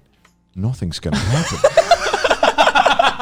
They're not gonna do anything, are they? Why isn't that your like monkey brain just like lags for a minute and it takes you 2 whole episodes? Hold on. In this case, I actually agree with Connor. You get like 2 episodes in, you're like, wait. They're not going to do a single thing, are they? They're not going to go anywhere. Because I remember when I first watched K-On! And like the K-On! the entirety of the K-On! Fandom hates me now because of that like one review that I did on K-On! Because I didn't understand the appeal of slice of life back then. And I watched K-On! With the same kind of expectations as I would with like any other show. And like people have told me the appeal for K-On! And I understand it now, but I can never relate to it because I still can never get that same kind of connection to a slice of life show. That's why I don't blame anybody who says that they don't like slice of life like at all. Like in any slice of life, they'll just be like, "Nah, it's all boring. Nothing fucking happens. I'd rather be watching like a shonen or something, like a generic shonen." I totally get that because, again, like. I don't want to say it's an acquired taste or anything, but I feel it is. It is an acquired. Well, I'm gonna say the same thing about isekai, Joey, and that's okay, man. Like it's good, man. I'm gonna say that about music. Music is an acquired taste. I mean, okay, if I'm gonna watch slice of life, I'd rather just watch like I don't know, like real life. I guess I'd rather watch like a documentary about something that's real. But even like a documentary, there's I don't know. It's still engaging. Yeah, I feel like the closest stuff happens. I feel like the closest thing to RL slice of life is what's that Japanese TV show? Terrace House. Have you ever seen it? Fucking, I can't watch Terrace House. That's like slice of life IRL. Yeah. People want to watch that, and I'm like, what's the appeal? It's like, you can just like watch them do their daily things and have your thoughts about that. And I'm like, I can have my thoughts about my real life. I don't even fucking think. Well, about it's the exact someone same reason why people wanted to watch Big Brother, right? else. They wanted to watch it like a shit show, though. Like I feel like Terrace House is very like just polite. They were all just like, you know. I never watched it. So. I could never get into Big Brother either, though. No, I couldn't get into that. I liked watching Big Brother just because the people that they had on there were just the most fucking degenerative that was like finally selected to get the fucking craziest people they could find. I'm just like these. I'm like, I can't believe these are not real people. And then later I found out that the entire show scripted. I'm like, oh, that makes a lot of sense. Yeah, I mean, they obviously put a lot of work behind the scenes to make it entertaining. Yeah. Whereas I feel with Terrace House, it's just here are just people living their lives, and there's a camera watching them. And I just don't get why that's fun. I just don't get it. Maybe I'm too monkey. There was a I'm show. with you, dude. I'm with you. On this one, I'm like, I got my own life to worry about. I don't want to fucking worry about other people just having an awkward conversation. I can experience that myself. There was a show that preceded Terrace House, and I don't know if it's still going or not, but it's called Ainori. And it was a show that's kind of similar to Terrace House, but there was like a romance element to it. It's essentially, think of a harem anime IRL. That's the only way I can describe it. So they would like gather, isn't that like Love Island or some shit like that? Something like it's similar to that, but like they would get like a bunch of guys and girls, like single guys and girls, and they put them on this bus. And they would take the bus and they would basically just do like an entire tour of Japan, like wherever the fuck they wanted. But at every stop, one of the guys or the girls had to like confess, basically, to be like, I like you. And if they responded back positively, then the bus would leave the two there and then basically just let them, do in the middle of nowhere. Yeah, well, sometimes it was. But it was harsher when the other person denied it, because then the person who confessed would be left there basically on their own. And just watching like a guy or a girl get denied on that show was the most heart-wrenching, yet somehow the most fucking entertaining thing that you've ever seen. Because it's just like, is he gonna... Because it was like a harem anime where like one of the best girls is like getting prepared to like confess to the main character. You're cheering for your girl. Come on. I've seen you like go camping with this dude, man. Like you gave off some good vibes. You got this girl. You got this. And then when the guy's like, no, sorry, there's another girl that I like, and the sad music just starts playing, I'm just like, no. It's like watching going back to the whole sports thing, right? Yeah. It's like watching the grand finals and the one team just like flobbing it at the last second. Just like, no, that was the game. Yeah, but I prefer that over Terrace, because I gave Terrace House a go. I don't know. It would seem like on paper, because I like slice of life, right? Yeah. It would seem like this is a show made for me, right? Here's what confuses me. Do you have a favorite slice of life, and how do you justify that? I don't know. I mean, because so many shows can be defined as slice of life shows, and yet they're not, right? I mean, like, I don't know. I guess Lucky Star would probably be my favorite, just because It goes memes. Yeah, because of the memes, right? Because it's just because it appeals to the otaku culture, right? And like that was a huge part. Like that was like when I was like deeply rooted in otaku culture, right? So that anime spoke to me, dude. It hit different. That was a slice of life that hit. We're gonna go a whole episode. Nah, dude. No, but like I'd say that's probably my favorite for those reasons. Yeah, Gentlemen, I found out what the show was called. It's called Trinity 7. I have watched that. I have not even. I can tell you, it is exactly the same. It's garbage. It's literally garbage. the same, just a bit older. I think he can like block magic or can counter it or something. It's garbage, essentially. It was garbage. Yeah. It was hot garbage. It's really bad. Okay, well, here's a question for you guys then. What is the worst show that you think, like, what is your guilty pleasure, I guess? Do you like believe in guilty pleasures? Oh, yeah. Yeah, absolutely. I mean, I mentioned how I got my friend to watch Kiss Sis with me, right? That is hands down, dude. Yeah. I own all 23 volumes of the manga as well. Do you actually? Yeah. Why would you fund that shit, man? Because it's so bad yet so good. Like it's like it is. I have a lot of guilty pleasure shows, I like to admit, but I think the biggest for me, where I can openly be like, yeah, I know this thing sucks, but man, I can't put it down, is definitely Kiss Sis. I mean, there's so many shows I like that suck, but I wouldn't call it a guilty pleasure. I'm fine with being like, yeah, I like that. So you don't believe in a guilty pleasure, or? I don't know. Maybe I've just gotten to the point where I don't give a fuck. Yeah, that's my point now. Where I just like shows. Just don't give a fuck anymore. But I guess I put some shows in different categories because it's a different kind of enjoyment. Because I would never actively recommend some of these fucking shows that I watch. But I definitely have some shows that I put in an actual good kind of enjoyment. If there is anything as like a good kind of a good enjoyment. I mean, I say that Kiss This is my guilty pleasure, right? But I'm not fucking guilty for liking that show. I can like whatever. It's just my pleasure. I'm not guilty. It's just my pleasure. But again, like I just call it a guilty pleasure because I don't openly be like, have you watched Kiss This though? Like I don't openly recommend it unless you're my friend from high school. Unless he's your friend. Unless you're my friend from high school. A yaoi scene about to happen. Yeah, exactly. Yeah. But like, you know, I have lots of shows like that. Like Yosugana Sora is another one. Right. I still need to watch that. I watched that entire thing, and I remember when D was like, because D Rebel House, he has this series called the Surviving series. Yeah. Where he goes and like basically tries to get people to watch these like absolutely hot garbage shows. And I remember he did an entire episode on Yosugana Sora, and I'm just like, bro, I'm glad you didn't call me onto this show because I would have been praising the fuck out of this show the entire time. I'm like, I know this sucks. I know that there is some mad Wincest shit going on in this show, but man, it's so good. Yeah, he never called me to go on the Domestic Girlfriend episode. Yeah, right? For good reason. Because I still love Domestic Girlfriend. It's hot garbage. The ending sucks. Would that be your guilty pleasure? I don't know, because I would say the manga for Domestic Girlfriend, for like 80% of the manga for Domestic Girlfriend, I still think it's a fucking well-written show. It's the way I describe it, like, it's kind of like a soap opera, but the characters are actually well written in my opinion. Okay. But the events that happen in the soap opera are still very soap opera stuff. Yeah, but the way they handle it is still very good. The anime, I feel, is that's garbage because that skips over a lot of the actual character development and like it basically the anime speedrun shit. So the anime just took the trashiest moments from the manga and put it all in one package. Oh well, then Connor will like that. I'll love it. Yeah. It's a speedrun anime. Right? Yeah, but I like the Domestic Girlfriend manga ending. Everyone pretty much agrees it's hot garbage, and I've had time to sit in it now, and I think I actually like the ending of Domestic Girlfriend just because... Dude, you're going through the phase that I had with School Days, basically, where it's just like, the first time you watch it, you're just like, man, this is hot garbage, but then the more you think about it, you're like, you know what? This actually might be genius.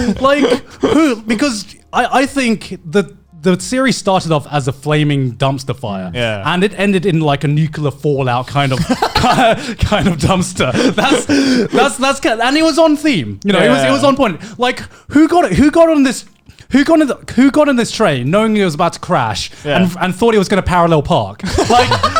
Like you know what I mean? Like we all started watching Domestic Girlfriend because we knew it was a fucking car crash. Yeah. What were we expecting? They let you know from episode 1. Like literally the opening scene, you were just like, oh, this is gonna suck. This is gonna be messy. Yeah, and I think the best thing it did was trick us because it tricked us into thinking it could have ended well because there was a lot of well-written moments in it. They tricked us and they made us forget that it was a dumpster fire. Everybody got time. debated, man. But because of the way it ended, it will forever stick in my mind, and I will. Yeah. I'm gonna reread that shit someday. Telling his grandkids about this. I will tell my fucking grandkids about the ending of Domestic Girlfriend.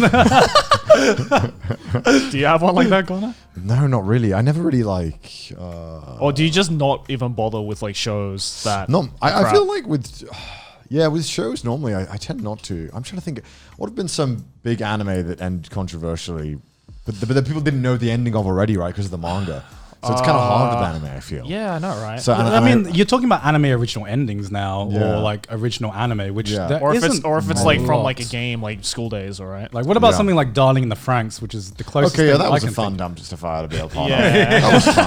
Like, I feel if I watched Darling in the Franxx without having been in the anime community, I would hate it. But I love the experience that it gave me, just like being a part of the dumpster fire People like threatening the voice actors. Oh my god, that shit was ridiculous. Why is it the first thing that happens whenever someone's like, because the same thing happened with Domestic Girlfriend, where the author just got death threats and like people were just shit talking them online. Like, why'd you do this? Because it's because I guess they're just like the face of the show, right? Or the face of the problem that resides in the show. So they're just like they don't blame the directors or the producers because no one can see those people, right? It's always the front-facing people. Is it the Japanese audience that's doing that? Because I swear I didn't see any of that like online. It was at least on my Twitter. Like I think it was kind of universal. Like in the case with Domestic Girlfriend, a lot of it was like it was definitely the Asian population. I don't know if it was specifically the Japanese. I know I saw a lot of like Chinese, Korean.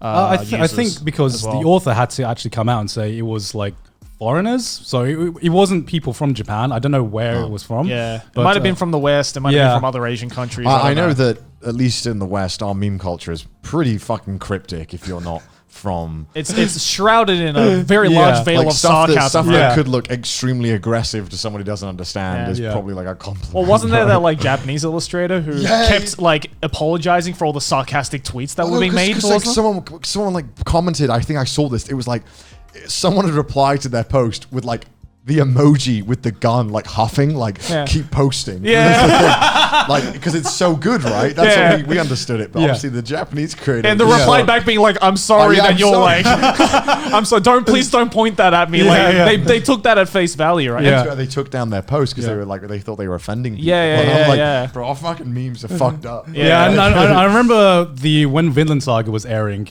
people were sending like tweets to the author of Vinland Saga, calling him like a goat. The goat. The goat. Right? Yeah, and the author was like, why are people calling me a goat?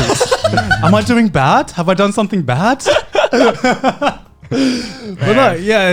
that's memes do not translate. No, they do not translate well. How are definitely. like Japanese memes? I've always been curious how the Japanese meme culture is. I mean, a lot of the Japanese memes that make it. Well, I mean, a lot of the best memes, in my opinion, stay on 2chan, which I think if you know anything about 2chan, they're pretty bad. I know they're like even worse than 4chan. Oh yeah, I mean, if you thought 4chan was bad, never go on to 2chan. Like, I remember one of my friends, he used to be on 4chan a lot, and then when I told him about 2chan, he's like, man, for the first time in my life, I'm glad I never took Japanese, because if I could understand what these threads were saying, holy shit, I would just be like, oh my god, I didn't know humans could say such horrible things to one another. It's really fucking brutal over there. But the memes are very funny. The memes are great. And luckily, I think a lot of the best, like probably the safest memes that start on 2chan do eventually make it on Twitter. Yeah. And man, those fucking blow up on Japanese Twitter like so crazily. Like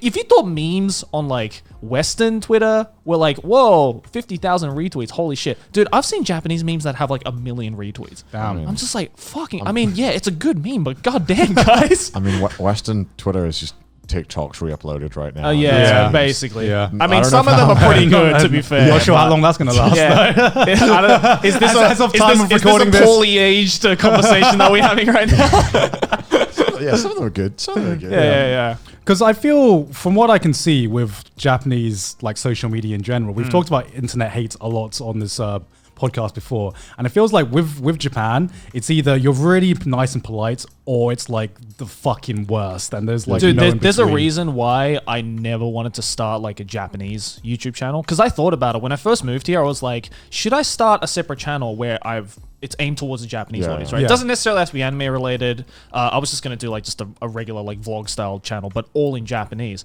And then I watched a bunch of Japanese YouTubers, because before I never really watched Japanese YouTubers, and I saw their comment sections, and I'm just like, nah, I don't want that. I don't want any of that shit, because like, man, some of the fucking like hate, like some of the fucking hate movements that happen towards Japanese YouTubers are crazy. I remember there was one Japanese YouTuber who, and on Japanese YouTubers, you fuck up once, your career is done. Because they will hold on to that shit for the rest of your career until you're gone. Because there was one Japanese YouTuber. Like Western a little bit. Yeah, but like to a completely different degree. I don't know about that. I mean, people have very short memories. Yeah, how many times has like the Paul brothers fucked up and they're still getting like decent views, right? But there was this one Japanese YouTuber who didn't even do anything bad. He had a pet goldfish.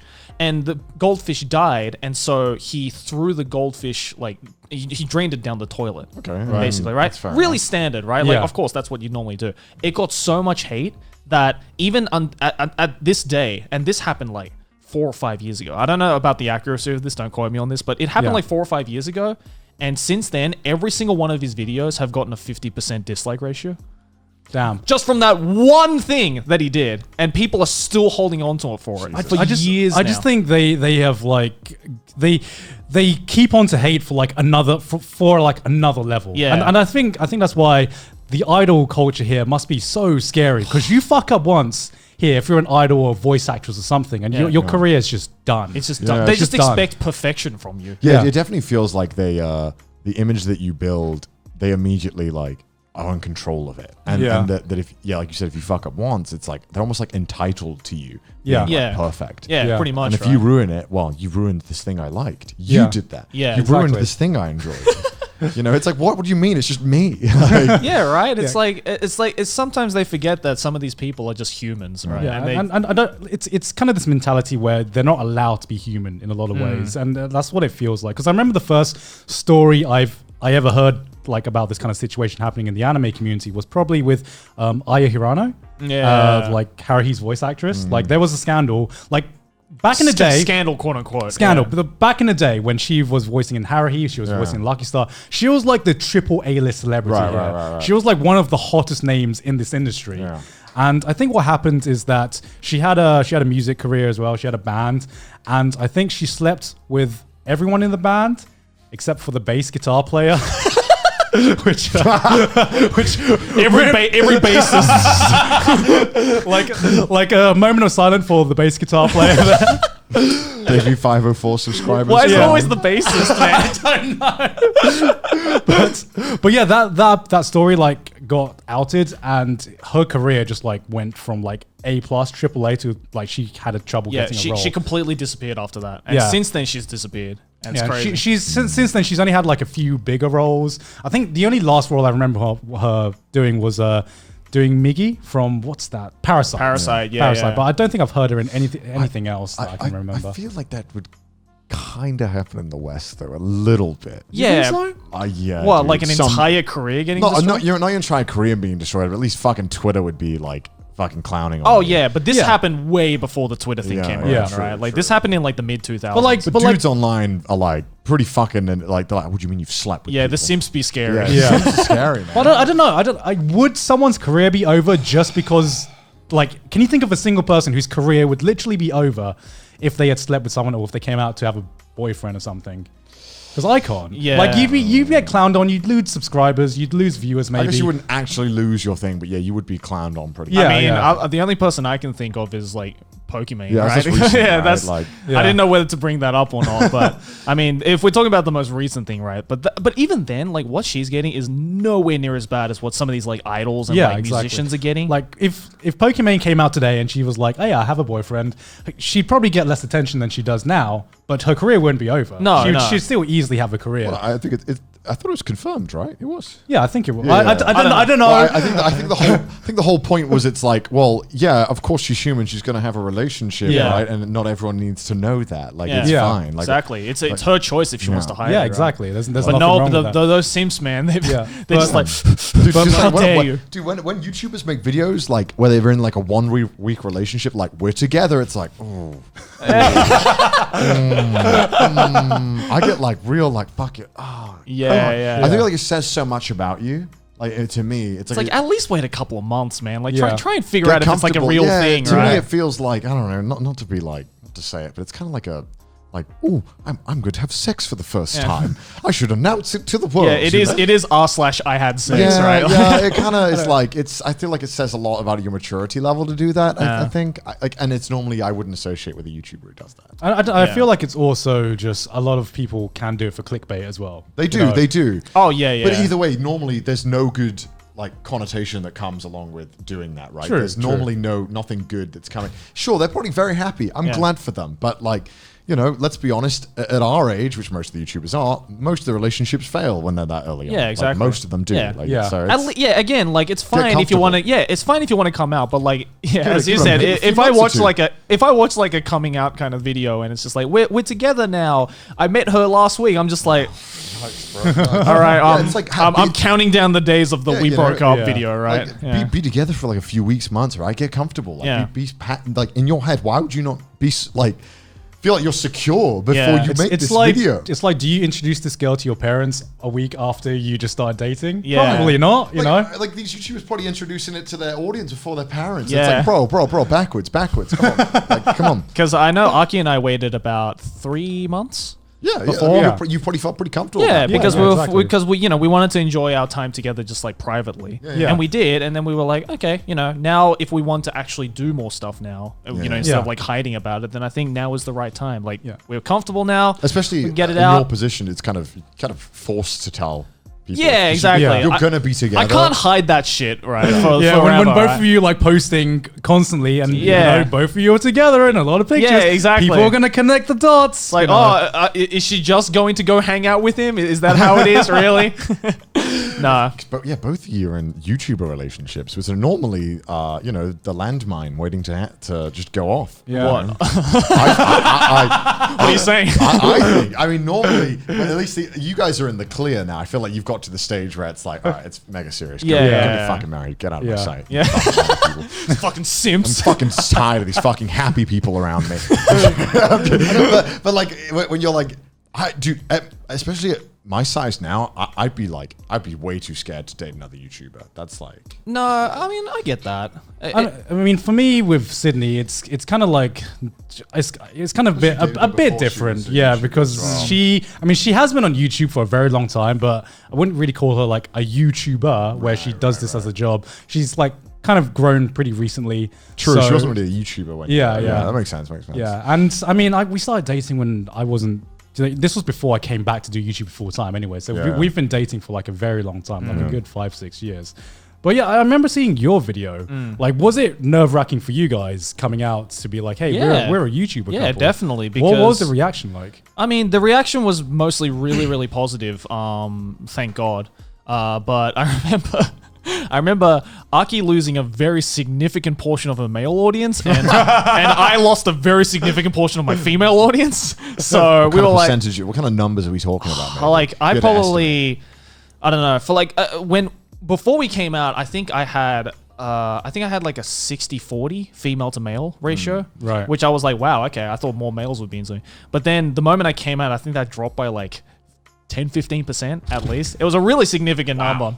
And same thing with Aki as well. It's about at least a 10-15% drop. But we kind of expected that. Yeah. Because I like we had been to conventions enough times and we saw I remember like people were speculating a yeah, lot. Yeah. we saw a lot of people were speculating, right? I think I remember watching your like AX vlog, and then people had saw that you had like a hickey. Oh And yeah, then I was yeah. like, oh, it's Joey. Joey getting it on here. Yeah. We're not proud of that.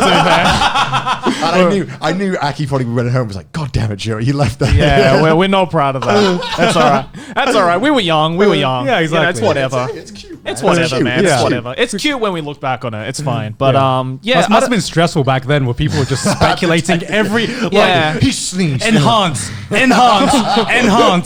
The CSI people. Is that a hickey or a bruise? Get the blue light out. We need to know. Check for fingerprints. Someone's in their dark room checking the bug. Like, Yeah, I don't know, but like I think it was nerve wracking for the both of us because it was the first time that we'd ever had to make a video like that. Yeah. And we knew we had to make a video like that, right? Yeah, yeah. Eventually, we weren't going to hide it for the rest of our career, Yeah. right? So I think it was stressful at the time, and you can see it in our coming out videos that we're very like nervous and like Yeah. we're kind of together now kind of thing. But at the same time, like after that video went out, I was just like, oh thank God, now I don't have to fucking hide about Yeah, the fact that I have a worry about this. girlfriend been now. really right? pleasant as well. Yeah. Must have been a lot of support. Oh yeah, there was a lot of support. I had a lot of fucking like YouTubers approach me who had never spoken to me. I remember Gone. fucking tweeted at us. This was I think our first interaction since that time we thought we hated each other. Yeah, it was the first interaction. Like, it was the first interaction on Twitter where like Yeah. Dart was like, "Congrats to Anime Man Archiduros for getting together," and I was just like, "Oh, yeah, my yeah, god!" that's true. I remember this. Yeah. and I'm just like, "Oh my god, he doesn't hate me." Yeah, I think he likes me, guys. No, I had a lot of Anitubers tweet at us, being like, "Yeah, the two biggest Anitubers are together," and blah, blah. It was like a really big deal. I'm like, "It's not that big a deal, guys. We're just getting together. It's all good." But no, we were really happy about it because, again, like, we were a little bit worried about like maybe there might be some kind of hidden, thing that would put us in some kind of a negative light, but no, it all came out really fine. Because I remember watching that video and I remember thinking, man, I think they definitely approached this the right way, because everyone knew if you were dating, this was something that you would have to address sooner or later. Yeah, of course. You're both Of big course. personalities on the platform. Yeah. I think you definitely went about it the right way, and I remember just wanting to congratulate you because I know the troubles going through a long distance relationship as well. Oh, yeah, with yeah. Sydney. Man, that shit's tough. Yeah, tell me about it. We were Yeah. in long distance for 2.5 years, man.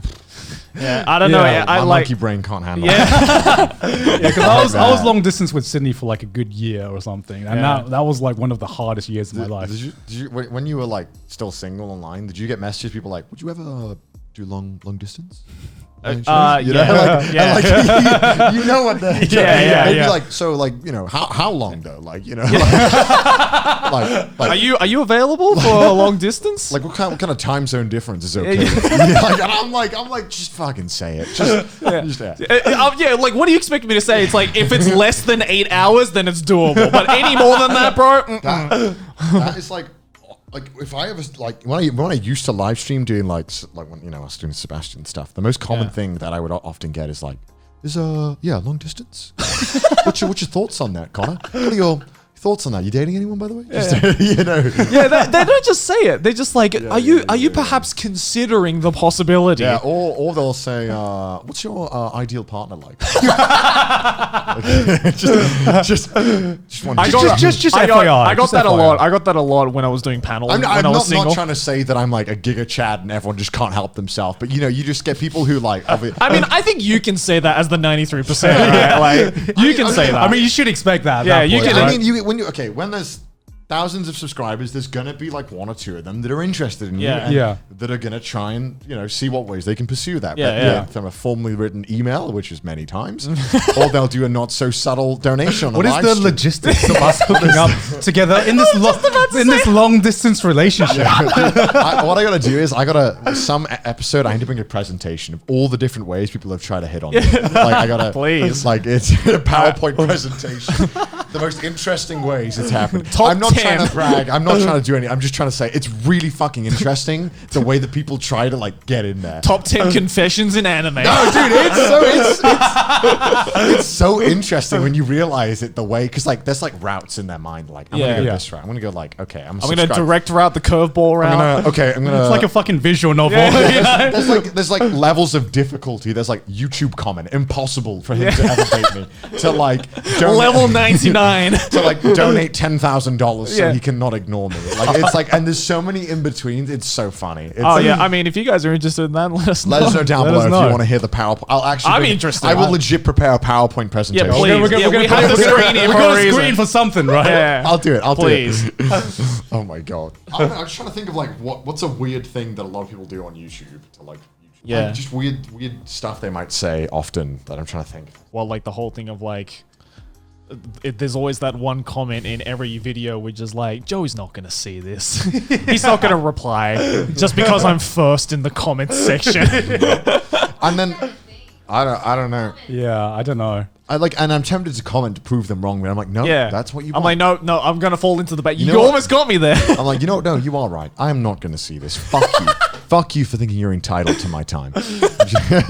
Actually, what I like to do to those comments is like, I don't even heart it. I just like it. So that the only one that knows is like that person. And they usually reply back being like, oh my God, Joey liked my comment. And everyone's like, no, you didn't. Because there's no way to prove it. There's right? no way to fucking prove it. But they get the notification being like, the anime man liked your comment. They're like, oh my God. I don't know if it's I'm so mean. I don't know if it's because I've been getting like growing a bunch, but I've just noticed a bunch of nonsensical comments on my videos. Like comments what? that just don't relate to it more. Like just people being like, yeah, I'm tired. And it's like, why are you throwing this shit onto my void, right? Like, there's always ones as well that are like relating to other commenters. They're like, oh, I see that the guy with the mustache is not in the comment section. Did you ever get commenters that just have a full-on fucking conversation with each other in your comment section? Yeah, it turns into a forum thread. I'm like, damn, this video has 10,000 comments, and you look down and like 5,000 of them are just like, so how you been? I'm all right. How are you? Having like an MSN Messenger chat or fucking Skype. I'm like, you do realize this is what we have a Discord for, right? Like, so that you can do that there. I saw one. It was this dude having like a fucking mental breakdown, arguing with this person, being like, "You're fucking wrong. You don't understand the nuances." And someone replied, "Are you okay?" And the guy replied, like, "Honestly, no, not really." I'm glad that someone finally asked me. And I was like, what am I reading? It's like a therapy session happening in the comments. I've seen those exact same comments as well. But it's like, bro, you okay? It's like, honestly, no. And I'm glad somebody finally asked. I'm not okay. Like, and it's like, what the fuck am I reading? How did this happen? How did we get here? And I guarantee as well, the person who originally commented the "you okay" is just sitting there like, oh fuck! Now I have to like coach them through this like, or like when they're like, "Whoa, that's a reference to X Timmy Minecraft," and it's like, what the fuck is that? Like, people will comment, be like, "Oh, this is a reference to Game Grumps," and I'm like, "But they have so many episodes, they probably said the whole fucking English language." They don't even like give the reference like where it is, right? No, I don't know who this person is that you're telling me I'm referencing. Yeah, it's like, bro, this video is just a copy of Minecraft Player 69. I'm just like, who? And then I look up the channel and they have like 12 subscribers. I'm just like, what? How the fuck am I supposed to know? Having a two viewed video, like, you copied them. It's like, what do you mean I copied them? No one could have copied them if they wanted to, because nobody saw the video. So mean. It's so true though, because I think this is the first time I'm hearing that. I thought I was the only person who got those comments. I think referencing this random video or this random YouTuber that I have never seen before. And apparently, you know, you're just copying their joke. Or you made exactly the same joke, maybe? I don't fucking know. The internet is massive. People are going to make the same joke eventually. It's going to happen. Just get over it. You know what type of comment I finally just want to see gone? It's the fucking nobody. Literally nobody. Joey. It's like, I'm just letting you know, guys, right now. None of them are funny. I'm just saying that. None of them are funny. None of them are unique. Sometimes a chuckle. Sometimes. It's like 1 out of like 1,000 maybe. There are some videos where the comments are just fucking gold. Oh, yeah. But most of the times, comments are just like this big circle jerk where it's the same type of comment that gets upvoted every time. Yeah. And it's like the funniest comments in my videos are always the ones that have 0 likes. And I'm just like, why does this not have any likes? It's always the ones I heart as well, because I'm just like, here you go, guys. This is a funny comment. Look, learn from this comment.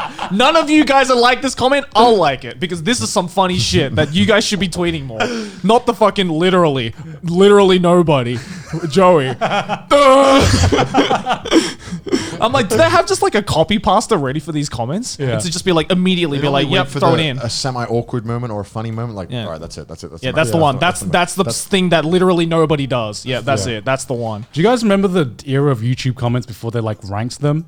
And it was just going by like a free for all. Yeah, it was just a free for all. That was when YouTube was a fucking cesspool, man. Oh yeah. At least now it's like somewhat organized. And it's just basically become Reddit in a way. Oh yeah, but it's better than it used to be. I think though, like the funniest comment sections I always see are like at least with this year, right? It was all the comments on the fucking Rose and Big Ed episodes. Yeah, like that comment section. I've never laughed that hard reading a comment section. But it's from the 90 Day Fiancé. 90 Day Fiancé episodes, like the clips, because it's some of the meanest comments that I've ever seen. But at the same time, it is so funny. I realized watching reality TV shows like 90 Day Fiancé are so less fun when you can't read a comment section. Oh yeah. Because like, I tried watching the show normally, like a different season, and it was just not fun, because every time something really obnoxious happened or one of them said something really like just stupid, I wanted to immediately go down to the comments and see like, oh, that's it, right? Because you know when you're watching a YouTube video and something happens, you're like, I'm going to the comment section. I want to see people talking about this. I missed it. I don't get that when I watch 90 Day Fiancé normally. Yeah. What I want to experience is what it would be like if you had like whole anime episodes uploaded on YouTube. With comment section. Yeah, what would a comment section be like? like, right? Well, you have Crunchyroll, but Crunchyroll's comment section is like garbage. Yeah, I mean that doesn't work because No. not like who the fuck leaves a comment on the Crunchyroll video? You know what I mean? Who does that? Who are you? Why are you leaving comments on a Crunchyroll episode? It's just people giving their like 48-hour passes. As well. Yeah, it's just like workers at Crunchyroll being like, we gotta fill this comment section No, up, because guys. most of the comments are just like the gift passes, and then there's people that actually comment on the episodes, and I'm just thinking, man, But it's so like non-substance. It's like, very good episode. Smiley face. I think on Rent a Girlfriend episode 1, I think the comment was, God, this is the trashiest show this season. I'll see you all next week. I thought that was a good comment, but that's the That only... sounds like a YouTube comment though, right? Yeah. I mean, that's what I want. I want YouTube comments and... Yeah. There's something though about YouTube comments that I don't want to say it, but he's gonna say it. He's gonna say it. You guys say hit Steve. Is Is that what you're going to say? I was going through my like thesaurus in my head and just being like, okay, what's another word for hit and what's another word for different? It impacts differently. It impacts Yeah, differently. because Reddit, like, I can't stand Reddit discussions. Like they're the most like I'm smarter than you discussions Yeah. always. Oh And it's yeah, like, exactly. God. Yeah. At least on YouTube, everyone knows they're an ape.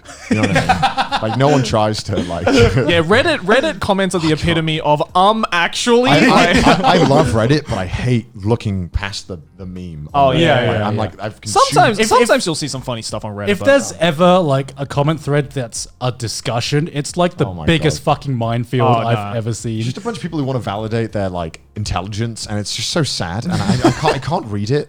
It's just pathetic half the time. Sometimes there's really good threads with really solid advice, but most of the time, especially when it's like the argument threads, like, Yeah. change my opinion or Yeah. any of those, or am I the asshole? It's like fuck me. it's like, I don't care. I can't read this. Everyone posts to those subreddits like, "Am I the asshole?" Everyone who posts that subreddit knows they're not the asshole, except for like that one dad who deleted his kid's Minecraft. Of course, you're the asshole. Why did you think you were the asshole? Yeah. So as a punishment, this one dad on Reddit apparently thought it was a good idea because his kid wasn't doing work. He deleted his kid's Minecraft and all the stuff that he built in it. Right, And right. he went to Reddit being like, "Am I the asshole because I deleted my kid's Minecraft account and all the stuff he'd built?" And everyone was like, "Yes, Yeah. of course you are. Yeah. That kid worked hard on that stuff. Of course you're the asshole." And it was on like Twitter and everything. That shit blew up. It was so Yeah, funny. that's like, you know, your kid like building like an actual house, right? Like from Yeah. the ground up, and then it's like, no, I don't like the way you made that room. It just blows up the house. Yeah, Let's start again. It's like 90% of Reddit is like very self-serving, and there's like 10% that's like a dumpster fire that you're like, I want to watch. Yeah. Oh, yeah. I mean, I enjoy Reddit for the memes. Like Memes are great, yeah. The memes are great, and whenever there's like a good meme thread or something, that's where I enjoy Reddit. I But mean, that's why I like our subreddit. yeah, that's why I like our subreddit, right? It's just all memes. So reddit.com/r/trash taste. You see that segue, boys? I mean, my Reddit name is literally I came for memes. Like, that's literally my Reddit username. People don't believe you that that's you. That is me. I saw a thread on Reddit being like, "Who is this mod? Like, where's Connor?